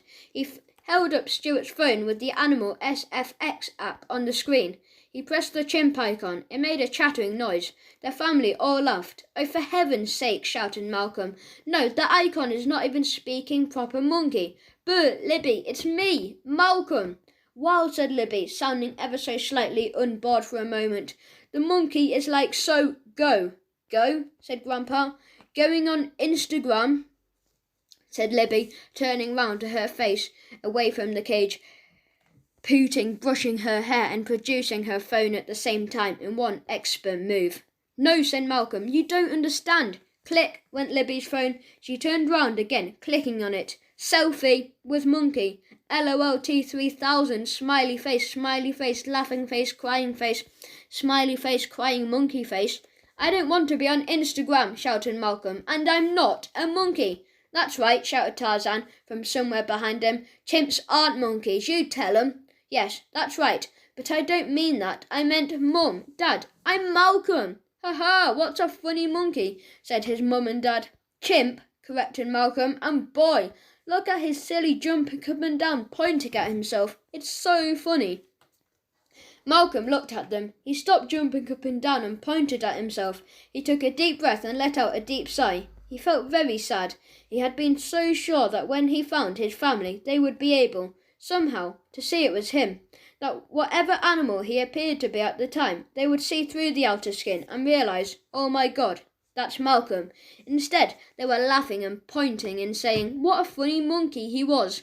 He turned round away from his family. "I suppose," he thought, "I should just rejoin the other chimps and get used to being one of them for the rest of my life." When he turned round, however, he didn't quite have time to just indulge himself in self-pity about this, because he noticed something about all the chimps, which was that they had all raised their arms and they were all holding something. A trickle formed in Malcolm's memory, a trickle which became a flood. When he looked over at Lord King Louis and remembered why he might not have felt very happy to made his acquaintance, because Lord King Louis was scooping his hand into the pile of holy plop-plop at his feet, and then raising the hand above his head. "Remember," shouted Hino to all the other chimps, "the first throw always goes to Lord King Louis." There was some grumbling noises at this point. "Stop grumbling," shouted Sino. "That's how it always goes." In that second, it all came back to Malcolm, all the terror and humiliation of the monkey moment. And what made it worse, as he looked at the angle of Louis's arm, he realised that this time the chimp was not aiming at him, but at Bert. "Bert!" shouted Malcolm. "Run, take cover." "Oh, good," said Stuart. "That one's perked up again. I thought he'd gone a bit quiet." "Can I eat him?" said Bert, opening his mouth. Oh dear. Chapter 37. Splat. "Right," said Louis. "Here we go." A round ball of dominant male poo left his hand, travelling very quickly in the direction of Bert, realising it was too late to do anything else, and that Bert and the rest of his family were, frankly, too stupid, despite their previous experience, to understand what was happening. Malcolm came to a swift and unhappy conclusion, that he jumped in front of Bert, making himself a human shield. Sorry, a monkey shield. Sorry, an ape shield. Splat went the ball of poo all over Malcolm's face. A huge gasp went from the other chimps. What are you doing? Shouted Louis furiously. Protecting my little brother, shouted Malcolm back, although he didn't shout it that loud, as just at that minute he didn't want to open his mouth too wide. What is he talking about? Said Louis. We've no idea your PG tipness. Said Speak No. Never mind. On with the ritual, shouted Louis, picking up more poo from the pile and throwing it at Bert, except Malcolm was still standing in front of him. Splat again. I'm warning you, Malcolm, shouted Louis. No, shouted Malcolm. Have you ever seen what all the other chimps are holding? I haven't seen no, said Malcolm, as I'm shutting my eyes very tightly, but I can guess. You have one last chance. Step aside. As if in answer, Malcolm put his hands behind him and laced his long arms between the bars to make it clear he wasn't going anywhere. Fine. Louis nodded to Hear No, Speak No and See No, who all turned to the massed ranks of the chimps and screamed in unison, Launch the poos! Every chimp in there raised their arms and started chucking stinky missiles at Bert. Their poos flew in not very beautiful arcs towards where he was standing. Malcolm heard his mum say, Oh my goodness, not again, Bert, come away. Yes, Bert, said his father, step away from the cage. G-O-O-T-W, Bert, which meant get out of the way, said Libby, sounding a little bored at this moment, like G-O-O-T-W. But Bert didn't, because none of the poo had actually hit him yet. He just found it really funny. Malcolm could hear him laughing, and on the edges of his vision he could also see him ducking round to try get a better view of the monkeys, trying as far as Bert was concerned to throw poo at the monkey standing in front of him. So that meant that Malcolm became a goalie. He had to dive in front of, block with his body, get his head in the way of about 30 balls of poo. Bert moves to the right. Malcolm dives to the right, splat on his arm. Bert moves to the left. Malcolm dives to the left, splat on his shoulder. Bert tries to jump higher than Malcolm, who as a chimp is not taller than him. To see better, Malcolm leaps up and catches another one, splat, full in the face. Bert crouches down to see through Malcolm's legs. Malcolm kneels down and takes one for the team. Well, for Bert, anyway. Right, in his softest chimp bits. Splat! By the end of it, Malcolm was completely covered. It was much, much worse than the original monkey moment, when at least he'd had the bars of the cage in the way. But still, Bert was poo-free, and now surely his family would realise who this chimp really was, who had saved their youngest son from having his own monkey moment. Malcolm turned round to face them, opening his eyes and his arms wide. He knew he was encrusted in smelliness from head to toe, and that therefore might not present the loveliest image to his family, but he was convinced that his enormous act of self-sacrifice would mean they would see through the poo and the chimp body and recognise him. What he saw instead was their backs of the family as they walked away. Goodness me, Stuart was saying. That was a bit weird. Yeah, Libby replied. Gross. Does that mean get rid of smelly? Said Grandpa. No, interrupted Libby. It just means gross, which that was. So, did the chimps do that to every little boy that comes right up to the cage? Jackie said. Maybe, replied Stuart. Thank goodness for that blocking chimp, though. Yes, I wonder why he was doing that. Oh, just for a bit of chimpy fun, I imagine. They probably love getting covered in poo. Can I eat him? Certainly not at the moment, but no. Malcolm watched them go. He felt very, very sad and would have started crying, even had he not been hit on the back of the head. At that point, one last missile from one last chimp, which had made quite a lot of time to harden, knocked him out. Chapter 38. Not a day over 148. When Malcolm woke up, the first thing he saw, looking up from the grass opposite the chimp enclosure, was Benny and Bijanita. Oh no, he thought, not a tortoise again, please. Well, thank you very much, I'm sure, said Bijanita. Did I say that out loud? Groaned Malcolm. You did, said Benny. Interestingly. You said it in tortoise, otherwise we wouldn't have understood you. Well, that's because I am a tortoise again, said Malcolm, reaching out a leg to try and rub his aching head. Aren't I? He said, aren't I? Partly because he realised that what Benny said didn't quite make sense. If he was a tortoise, then why was it interesting that he was speaking tortoise? And partly because the leg he was reaching out to rub his head appeared to be covered in feathers. No, said Benny, you're a pigeon, and quite frankly, your tortoise accent is terrible, said Bajanita. Malcolm stood up, or rather perched up. He looked around some more, at a slightly different angle. He looked around the other way. He looked at the sky. The sun was either going up or going down. There was no way to tell. What happened to my family? He said in his pigeon.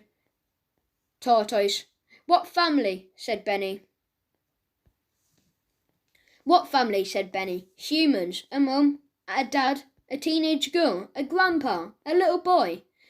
Would the teenage girl be taking selfies with every animal? Said Bajanita. Yes. And would the little boy be asking if he could eat every animal? Said Benny. Yes, we just passed them on the way out. Right, thanks, said Malcolm, hopping through the bars and joining them on the grass. He spread his wings. It felt good. He could feel the wind underneath them, ready to lift him. And then, wait a minute, he said. What am I doing? Going after your family, said Benny. No, but... He put his wings down. They were just here, while I was a chimp, and they didn't recognise me. How will they recognise me as a pigeon? That's true, said Benny. After all, pigeons do look less like humans than chimps. Oh, that's very helpful, said Bajanita. Sorry, but they do. And what time is it? Said Malcolm, looking up into the sky. We don't have much of a sense of time, said Benny. It passes a bit slower for us than most. Oh, forget it, said Malcolm. He looked up at the sun. It was almost halfway between directly up and the horizon. It couldn't be mid-morning, so it must be mid-afternoon. Oh, no.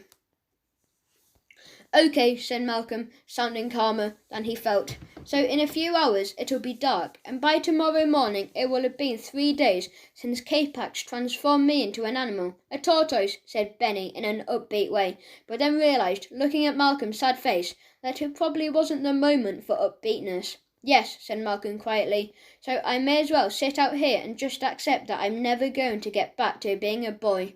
He folded his wings round himself, covering up his eyes, and sank down on the grass. Benny and Bajanita exchanged glances. Eventually, Bajanita said, Malcolm, listen. I remember when I was a tiny tortoise and I first saw my reflection in a pool of water. I thought, I'm so ugly. Bajanita, shh, Benny, let me carry on. I did. I know it's hard to believe. Anyway, my first owner then was a little girl called Victoria, who used to live on the farm, and Victoria saw me looking into the pool. I don't know if somehow she knew I was sad, but just at that moment she came over, lifted me up, kissed me on the head, and told me she loved me. Malcolm didn't respond. His wings remained wrapped round himself, but the tip of his tiny head was visible, and he was listening to Bajanita as she continued. So the point is, Malcolm, I may not have learned that much in my 149 years on this earth. Yes, that's right, Benny, I said it, 149. But one thing I have learned is it may take a little time, but the ones who love you will always be able to see through your outer shell. There was a short pause. Malcolm stirred a little. Bajanita looked worried. Then Benny said, sounding panicked, Sorry, do you mean shell as in shell, like my shell? They can see through it, to my naked body? No, said Bajanita. I know what you mean, said Malcolm, suddenly looking up. Thank you, Bajanita. And by the way, he said, spreading his wings, you are beautiful. You don't look a day over 148. And with that, he flew up into the sky. Chapter 39. Ooklish. One of the really good things about being an animal, Malcolm had discovered, was that there was nothing to learn. All the stuff humans did, drive, cook, read, write, use computers, you had to spend hours and hours studying how to do it. But jumping off the farm roof when he had been a cat, or leaping from vine to vine when he had been a chimp, the ability was just there. It was like a parcel of animal life. It was the same now that he was a bird. With flying, he just opened his wings and took off. It was amazing. He knew instinctively how to float, how to glide,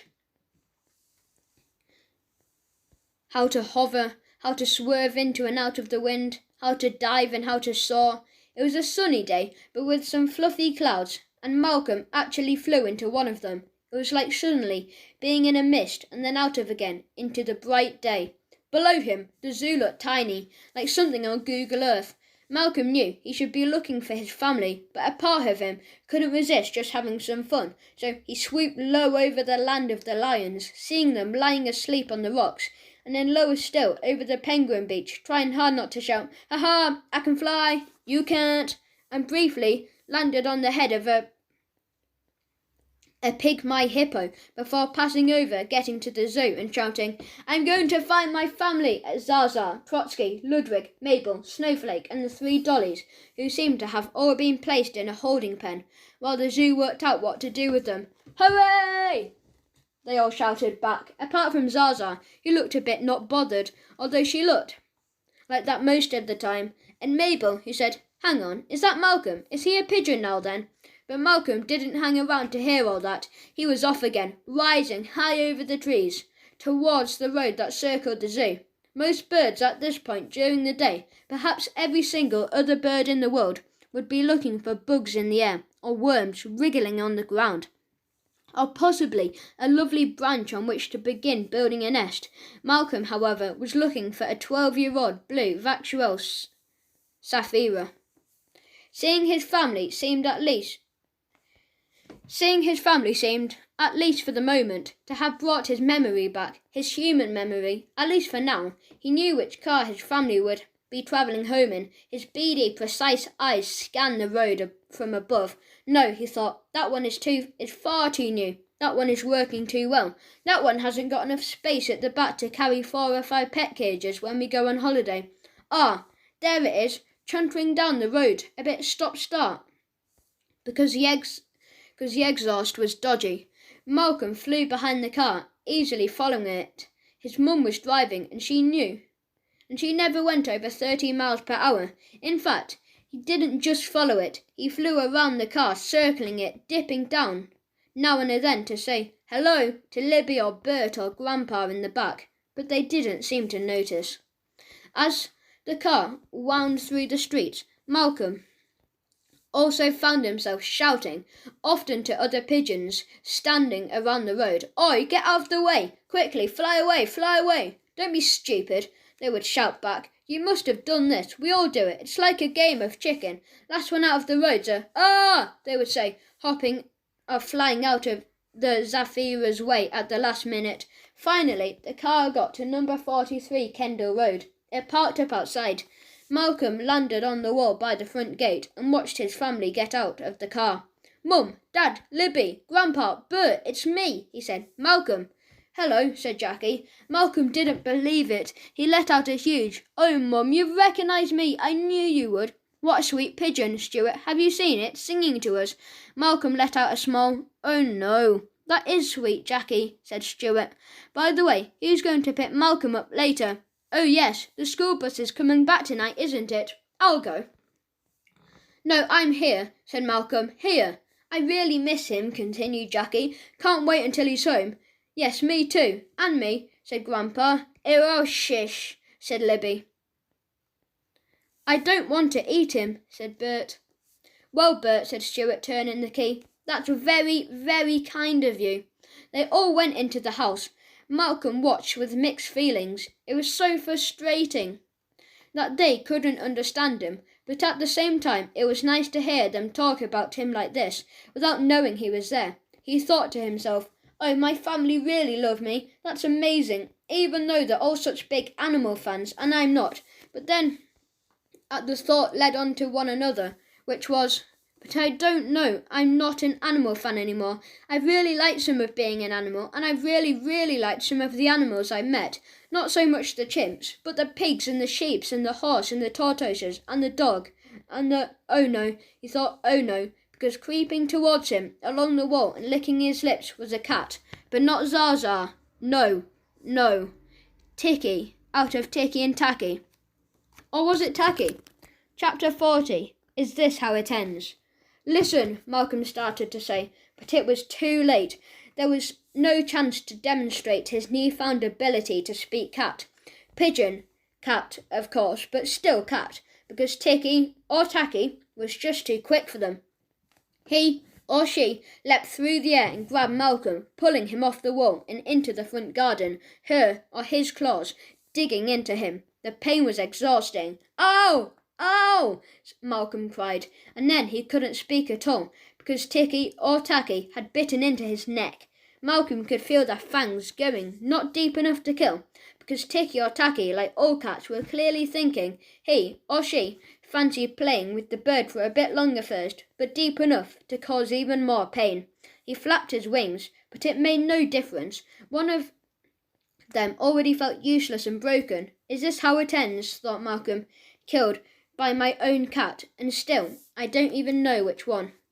Chapter 41. This Army. And then, just as he felt his body go completely limp and his mind start to turn black, Malcolm heard a voice. "Step away from the pigeon."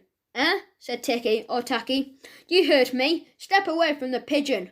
Malcolm felt the teeth slowly being removed from his aching neck. His head flopped to the other side. His vision was cloudy, but he could see through the mist. Standing in front of the gate to 43 Kendall Road, her fur up and her tail raised, her teeth bared, it was Zaza. "And if I don't," hissed Ticky or Tacky, "who's going to make me?" "Me," said Zaza. "Oh yeah, you. And who's Army?" As Ticky or Tacky said this, another cat, a brown one, the first one was white, came round the corner of the house and joined Ticky and Tacky. This must be Tacky or Ticky, thought Malcolm, groaning inside. Zaza blinked, a long, slow blink, and then behind her appeared Snowflake, Ludwig, Mabel, the 3 dollies, Trotsky, and even Benny and Bajornita. "Me," she said, "and this Army." Chapter 42. Ticky. Okay, said the Kendall Road cats, backing away together. Malcolm felt, through great pain, a huge wave of relief. "But why?" one of them said. "Why are you, a cat, trying to save a bird?" "Well," said Zaza, "because we've come all this way, and have had to break out of the zoo to get here," said Trotsky. "And use your sense of smell," said Ludwig. "Well, yours is terribly good. Thank you, Mabel, to track where the pigeon went. Yes, but mainly because he's Malcolm." The Kendall Road cats stared at Zaza, then at each other, then back at Zaza. "What do you mean?" "Yeah, what do you mean?" "It's a very long story," said Zaza, "which frankly I can't be bothered to explain to you now. Why, this is your owner, or one of them anyway. The boy Malcolm, just in pigeon form." "I don't believe you," snarled the brown one. "Well, I don't think that really matters," said Zaza, coming further towards them, with the other animals behind, "because we're taking him now." "Well," said the super snarling one, "I know why you're helping him, even if he is Malcolm." "Huh?" said Zaza. "Malcolm," the brown cat continued, his or her eyes narrowing, "doesn't even like animals. He doesn't like you. He doesn't like any of you." Malcolm, his head still floppy, tried to speak, tried to explain. "That's not true anymore," he wanted to say, but it wouldn't come out. The Orwell Farm animals looked deeply shocked and upset. Zaza frowned. Trotsky put his head down. The 3 dollies did some very quiet barring. Eventually, Ludwig came forward. It was a bit of a squeeze for him through the front gate, bent his enormous head down towards the pigeon and said quietly, "Malcolm, is that true, that you don't like animals?" With all his remaining strength, Malcolm whispered, "No." The farm animals looked relieved, but then the white cat raised its head again. "Okay then, Malcolm, if you are Malcolm, you've lived with us for 5 years. If you like animals so much, if you care about your pets like a normal, lovely owner." "Yes," gasped Malcolm. "Which one of us is Ticky and which one of us is Tacky?" There was a long pause. Every animal in that garden, and there was quite a lot of them by now, looked at Malcolm. Malcolm looked at the cats, the brown one, the white one. He knew this. He surely knew this. "Come on, Malk." "Yeah," said Zaza. "Yeah, you can do it, Malcolm," said Mabel. "We've got faith in you," said a dolly. "Faith. We believe in you." "Please, Malcolm," said Bajornita, "don't let us down. Malcolm stared again at the cats. They were wearing collars, but he couldn't see the writing on them, and at some level he didn't want to cheat. Eventually he said, his voice now a total whisper, "You, the white one, Tacky. You, the brown one, Ticky." There was another long pause, and then the white one put its front paw up and turned its collar, so that the coin of the collar was resting on top of its paw. "What does that one say?" said the cat. Malcolm should have lied, but he didn't. "Ticky," he said. There was one more long pause, and then all the farm animals silently turned and left the front garden. Chapter 43. He's Argentinian. The last thing Malcolm saw before he started to lose consciousness, though, wasn't his animal friends leaving him sadly and shaking their heads, nor was it Ticky and Tacky having lost interest in the pigeon, now that they realised it wasn't a pigeon, going back through the cat flap, not even his mother stepping out into the garden, not noticing him and starting the car, nor the street lights softly coming on. He saw all those things, but they weren't the last thing he saw. The last thing he saw, as his tiny damaged head wheeled round back towards his own house that he used to live in, so safe and sound, was his own bedroom, on the first floor. From the ground he could see up to it. He saw a light coming out in there, and with his still strong bird vision, he saw, in the corner of his room, a cage that had been put there on a top table near the window. Inside, a small furry creature with enormous ears was running around. A memory came back to him, a word he had learned in school. The time before, the time was when he was a boy, nocturnal, which gave him, even his terrible state, an idea. He fought against the oncoming tide of blackness, the soft rush of sleep, and flapped his damaged wings with a supreme effort, and with a lot of pain, his broken body lifted. Slowly, trembling, Malcolm rose towards the window of his bedroom. He hovered there for a second, looking in. He was right. Inside, Chinny, the chinchilla, was up, running around the room, the door of his cage having been left open to expend all his pent-up right-time energy. Malcolm watched Chinny running around his floor, under his bookshelf full of books, about computers and football and soldiers and all the other things boys like, because that's who Malcolm Bailey really was, a boy. With that last ounce of strength he had left, Malcolm flapped his wings and threw himself at the glass. It only made a very small bang, but it was enough to make Chinny look up. The chinchilla jumped up immediately and sat looking quizzically on the other side of the window. "Chinny," whispered Malcolm, his voice cracked. "Chinny, can you hear me?" "Que," said Chinny. "No estoy seguro de lo que está diciendo el seno de la paloma." Oh, for crying out loud, thought Malcolm through the pain. Of course, he's Argentinian. But this close to his boyhood self, looking at his own posters and toys, he found that the memory was there, of bits of Spanish that he had learned in school. "Chinny, Chinny, listen. Soy Malcolm. Señor Malcolm, el niño que vive aquí." If that means the boy who lives here, yes, I mean, sí, not another Malcolm. "Porque es una paloma." It doesn't matter why I'm a pigeon, I just am. But look. "Firstly, I'm sorry. Lo siento. Porque," said Chinny, "for not being nice to you when Mum and Dad gave me you as a birthday present, for not accepting you. I don't know how to say any of that in Spanish. I hope you understand." Chinny looked at him, then slowly nodded. "And secondly, I'm going to sleep now." Malcolm's exhausted mind struggled for the word. "Dormir. But you have to stay there while I go to sleep. Don't go away. No vea can you do that pigeon for me, please." Malcolm's tiny, watchful pigeon eyes finally shut, but just before he actually lost conscience, he remembered one last bit of the chinchilla's language. "Por favor," he whispered. Part 4. Chapter 44 begins with M. "Hello, Mr. Barrington," said Jackie. "Oh, hello, Mrs. Stone," said Mr. Barrington. No, Mrs. Stone is Fred and Ellie's mum. That's over there," said Jackie. "Where?" "Over there with the proportioned, the bigger than average, husband." "Oh, yes, very good." To be fair to Mr. Barrington, it was quite hard to see who he was. The bus had only just stopped outside the school gates, with a huge creak of the handbrake, and every child in Year 6 had piled out at once. Now all the parents were trying to pick up their child at the same time, and it was getting dark. Said Jackie. Where's Malcolm? Malcolm, yes, said Mr. Barrington, looking around. Where is he? Ah, here. Hello, Morris, said Jackie. I beg your pardon, said Mr. Barrington. That's Morris Fawcett. Oh, said Mr. Barrington, looking at Morris. Wait a minute, didn't I give you my phone? When he turned away from Morris to Jackie. You called to speak to your son a couple of days ago. Yes, that was my mum, said Morris. Well, yes, I did, but clearly it wasn't. Couldn't you tell? Nah. Morris nodded towards Jackie. His face had become very concerned. She called me M.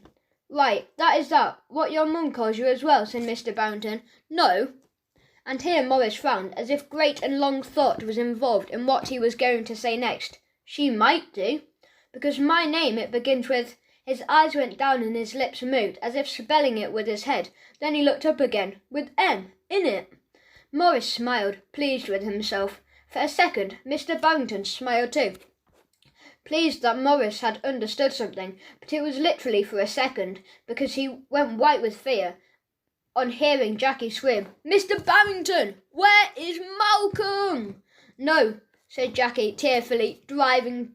Chapter 44, Free Cheese. No, said Jackie, tearfully driving back and speaking on her hands-free phone. They don't know. Well, how can that be? Said Stuart. I don't know. Well, look, darling, I've called the farm, well, they don't know where he is either. Oh, said Jackie, but the very nice man there said they think he must have just missed the bus, because he went on playing in the fields or something and forgot the time. They're going to look for him now. Jackie, by this time, had reached Kendall Road and was parking in the car. He offered me some free cheese too, said Stuart, sounding quite nice. Never mind free cheese, said Jackie. I think we should call the police.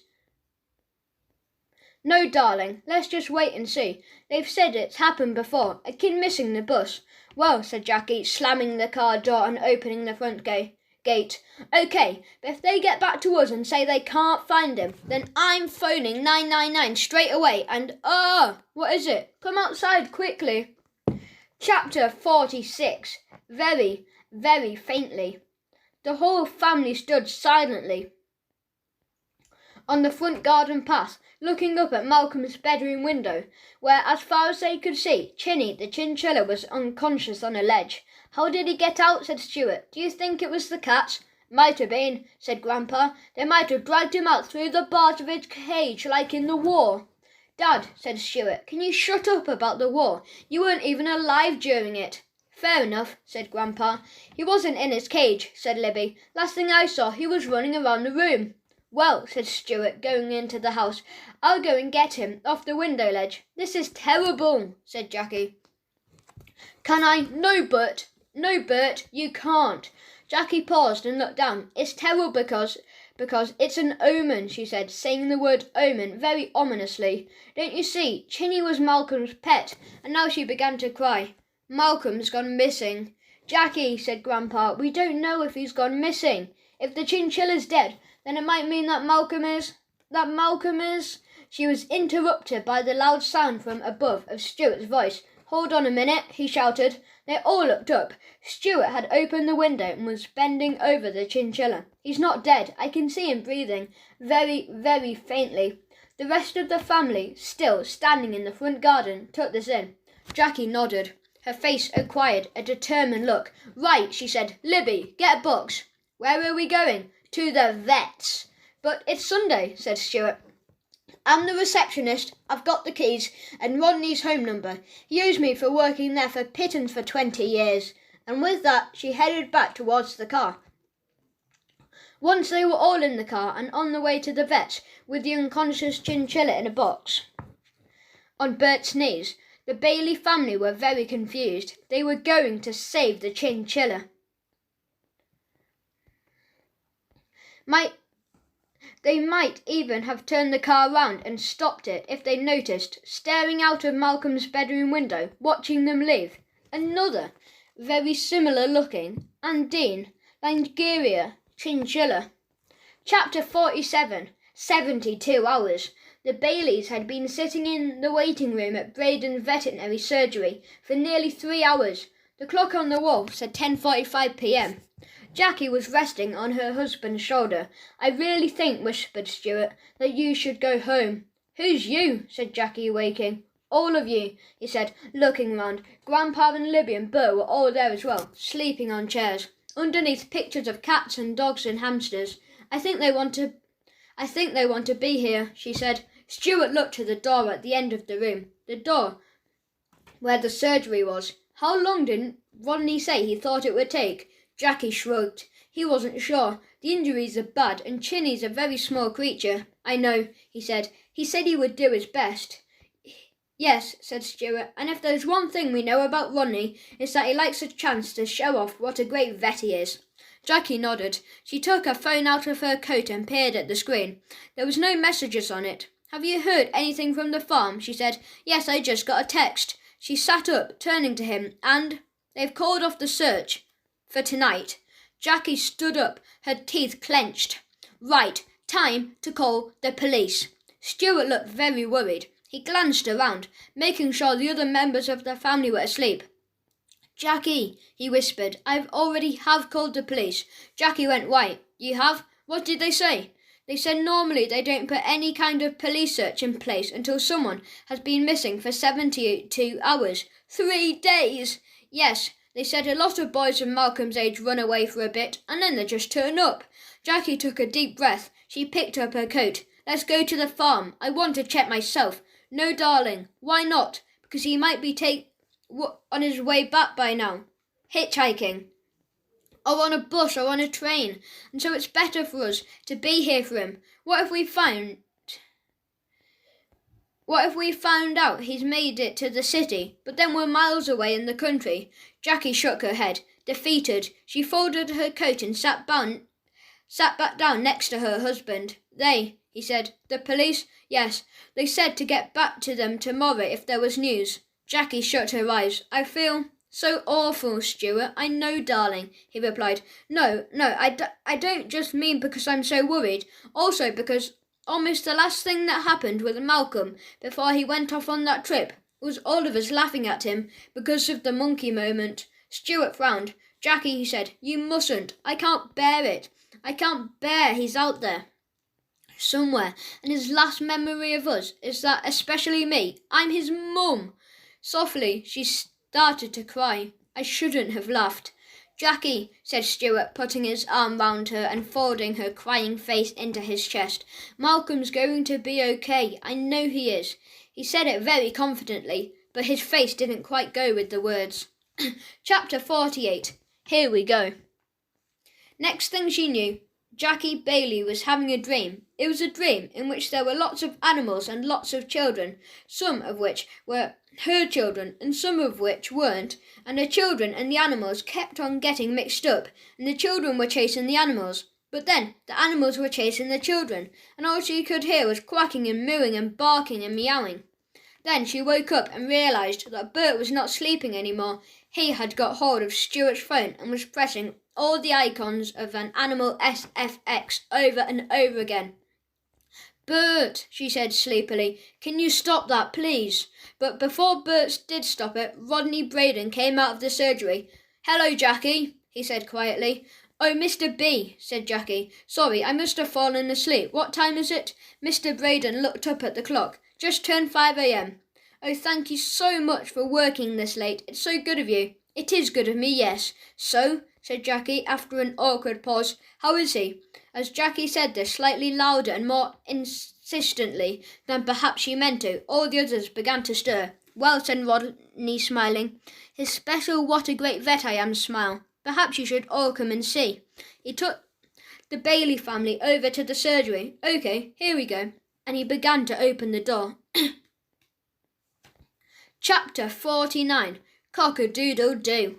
On the other side of the door, lying on a tiny operating table, the chinchilla's eyes began to open. This awakening wasn't quite like all the others in this story, though. He'd been under an anaesthetic, which had put him really fast asleep, so as he came round, he was a little confused.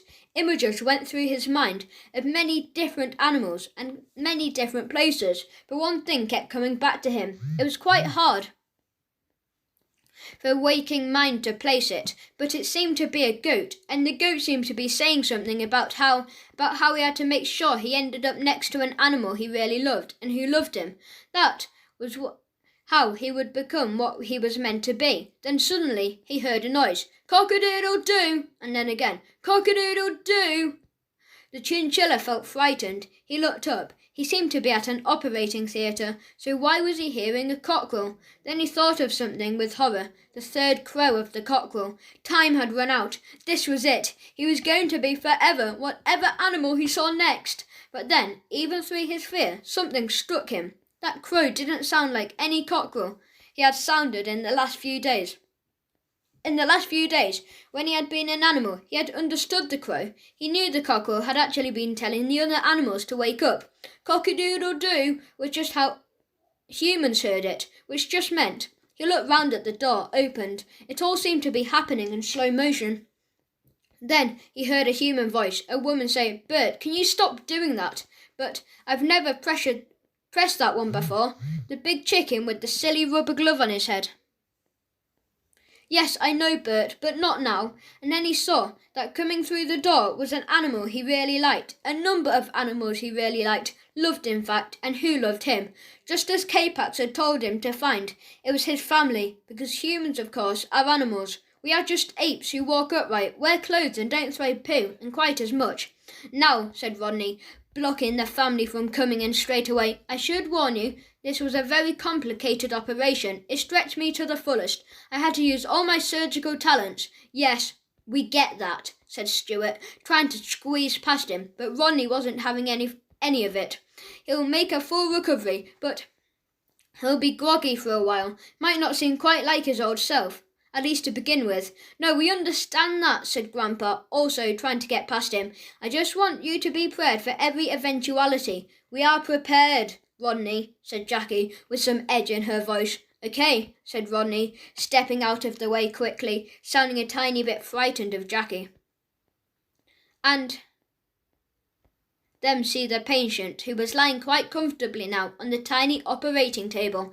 He was lying quite uncomfortably because he was suddenly much too big for it. And it was true. The chinchilla did not look at all like his old self, or rather, in a way, he did. He looked like who he actually was and always had been, an 11-year-old boy called Malcolm Bailey. Everyone, including Rodney, looked astonished. "Hello, Mum." "Hello, Dad," said Malcolm weakly. "Well," said Rodney, "even I wasn't prepared for this eventuality." Chapter 50. Where's the chinchilla?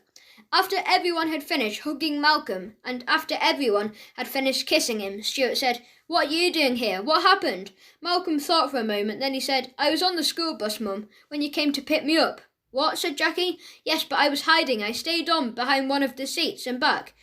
"Why?" "For a joke, but it went on a bit too long and I didn't realise you'd gone away, and then when I came out, everyone had gone." "Oh, so then I came home. I walked from school, but when I got back you weren't there, and I didn't have a key." "Oh yes," said Jackie. "We rushed here, didn't we? With Chinny, of course. So I walked around for ages looking for you, and then eventually I saw our car here, parked round the back, so I came in through the rear door and found myself in this room, and Chinny was on the table." "Malcolm," said Jackie, "you shouldn't have done that. Stayed on the bus, I mean. I was calling you and calling you." "Yes, I'm really sorry," he said. His mum shook her head, trying to stay cross, but then her face melted and she rushed to hug him again. "Oh well, as long as you're safe and sound," she said. Said Ronnie, "where's the chinchilla?" From under the table, Malcolm picked up a red box. It was the box they used to bring Chinny to the vet's yesterday evening. "He's in here," said Malcolm. "I put him in." "Right, can I have a look at him?" "No," said Malcolm, swerving the box away. "I want to take him straight home." "Really, Malcolm?" said the vet. "I should check how he's doing." "He's fine." "Well, actually, I know he's fine, remarkably fine actually, and I was rather hoping to reveal that to your family in a kind of dramatic way by opening the door and showing them their newly healthy chinchilla.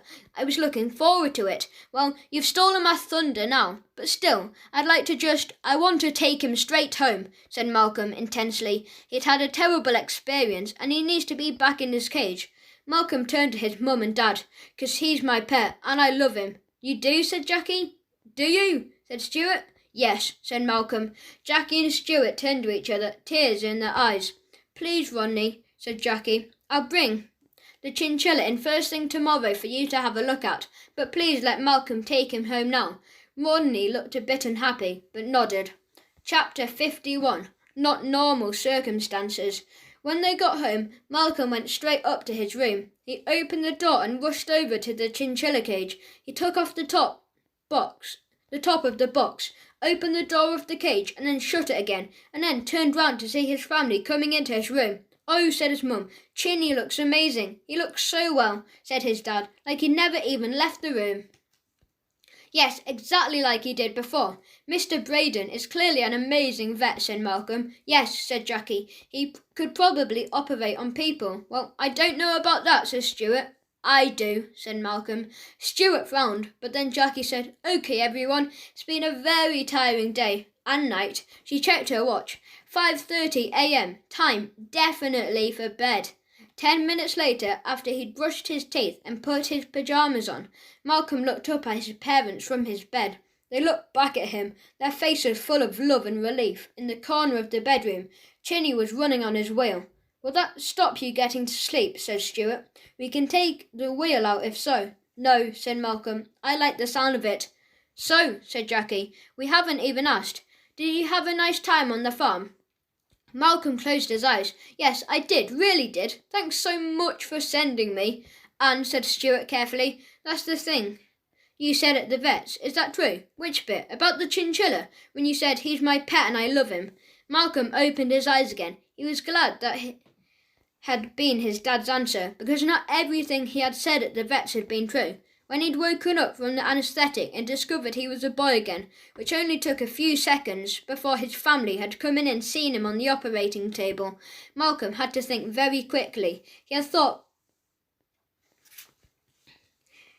and decided very quickly to make up the thing about staying on the bus and pretend that he had put Chinny into the box, because Chinny wasn't there. He had never been. Chinny had been looking out of Malcolm's bedroom window the whole time.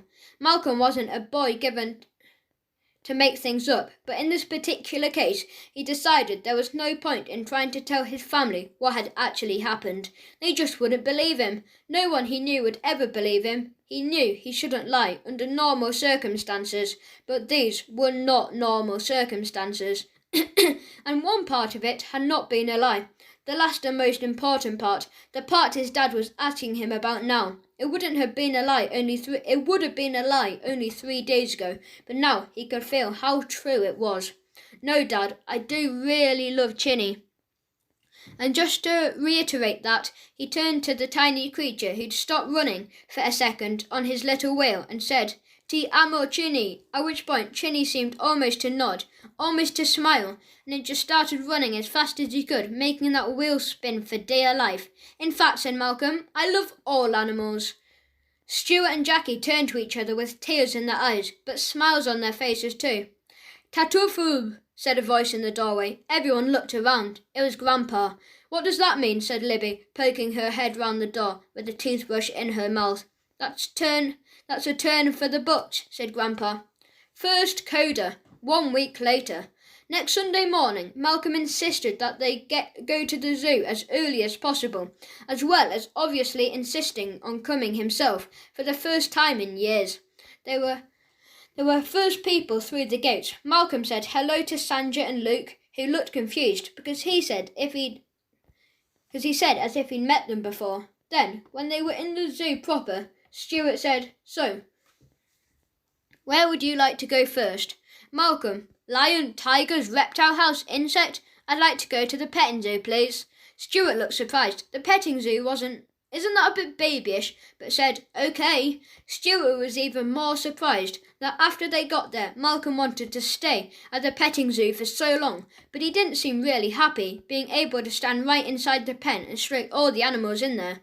Then Stuart checked his watch and said, Listen, Oh, sorry, Malcolm. Malk is fine, Dad. Is it? Said Jackie. Yes, Mum. Well, anyway, said his dad, we want to go and see, well, the chimps. I know you might not want to do that after the monkey, you know. Chimps are apes, not monkeys, Dad. Are they? Yes, and I'll join you there for a bit. Oh, OK, you sure? Yep, just make sure you, especially Bert, stand back a bit from the bars. Stuart nodded. Right you are, he said, and they went. Malcolm watched them go. Then he looked around. No one else was in the petting zoo. Well, no other humans. So even though there was a lot of other animals in there, and he wasn't entirely sure if his ones were the ones he thought they were. Malcolm said, Ludwig, Mabel, Zaza, Trotsky, Benny, Bichon, Nita, Snowflake, Dolly, Dolly, Dolly. Listen. Can't remember if all of you understand human, but I just wanted to say, firstly, I've told the keepers here where you're from. They didn't believe me at first, but they rang the farm to check, and would you believe it? A cat, a dog, 2 pigs, a white horse, 3 sheep and a pair of tortoises were missing, so you'll all soon be going back to Orwell Farm, where I think you'll be happier. And secondly, I just wanted to say thank you for bringing me back to my family, for saving me from my own cat, and just for teaching me how amazing animals are. Malcolm looked up. None of the animals seemed to be doing anything or reacting. He felt a little sad about this. Maybe they didn't understand human after all, or maybe the whole thing hadn't actually happened. Maybe he'd fallen asleep in front of the goat pen. Or maybe even just on the back of the bus and dreamt it all. Anyway, he said, turning to go, I love you all. I really love you all. As he said this, a cat, a dog, 2 pigs, a white horse, 3 sheep, and a pair of tortoises emerged with all the other animals and surrounded him, rubbing and stroking themselves against him. Malcolm smiled. He really, really smiled. As the cat purred, the dog wagged its tail, the pigs grunted happily, the horse neighed and the sheep baaed, and the tortoises made a weird squeaky noise from quite far away. Second coda. What are you doing in 1 year later? What are you doing in there? Said Mr. Barrington. Come on, it's time for bed. Mr. Barrington was concerned. Last year on this trip to Orwell Farm, a pupil had gone missing for a small amount of time and held himself responsible. He was absolutely insistent that this wasn't going to happen again, so this time, every night of the week, he'd stayed up to check that all the Year 6 had gone into the farmhouse at the end of the day. Then, after checking the rooms, he'd walk through all the barns and all the animal pens to make sure there were no children not safely in bed. He had felt terrible about that boy, Matthew, was it? Michael, who had disappeared briefly before, even if he had turned up safe and sound eventually. And now, wouldn't you believe it, there again appeared to be a boy not in his bed. In the goat pen, in fact, it was quite dark in there, and Mr. Barrington was aware that his eyesight was not of the best. It had got worse since last year, and he was tired from doing this every night, but those eyes definitely seemed human, didn't they? Mr. Barrington opened the pen gate and went in. Huh, he thought, looking down. Bit muddy to go any further. He squinted into the dark. Yes, there was definitely 2 eyes, looking at him, quite large eyes, and he couldn't make out the colour. Brown? Amber? But he felt sure it was a boy or a girl. It couldn't possibly have been an animal looking at him keenly. Those eyes knew who he was. There was no doubt about that. Come on now, I know you might think you've gotten into trouble for staying out, but we'll discuss this in the morning, said Mr. Barrington. By Mr. Barrington's standards, that was fairly lenient talk. He even said it in what he thought was a gentle, friendly voice, but still, the eyes kept on staring at him. Look, I really don't want to have to come in there and get you, he said, which he didn't. He could feel his nice, patent leather shoes. The ones Mrs. Barrington said really suited him, sinking into the mud.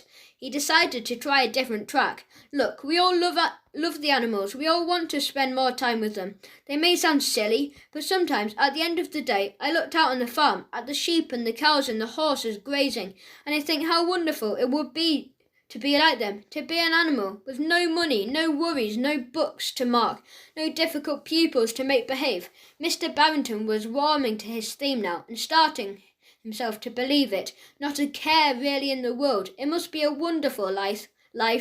But the truth is, he was about to say the truth was, obviously, we can't become animals just because it looks nice, and because as humans we've always been curious about how they think. We have to buckle up and get on with our own lives. And right now, that means coming out of the dark and going with me to the farmhouse. He was about to say that very clearly, and he was sure that his speech would bring whoever was hiding in the goat pen, and then everyone would be accounted for. What happened instead was that it felt very, very sleepy. It was late, and he was, as we know, tired, and somehow, while looking at those sheep, those deep amber eyes, the ones that seemed to know who he was and belonged to someone, was clearly listening and understanding him, that tiredness increased. So he said, "Obviously, we can't become we know," and that was as far as Mr. Barrington got before he fell asleep, face down in the mud. There was a pause for about 10 seconds, while the amber eyes watched him and blinked, and then K-Pax came out of the dark, sniffed at the head of the strange human, already changing into something furry, and went back into the dark.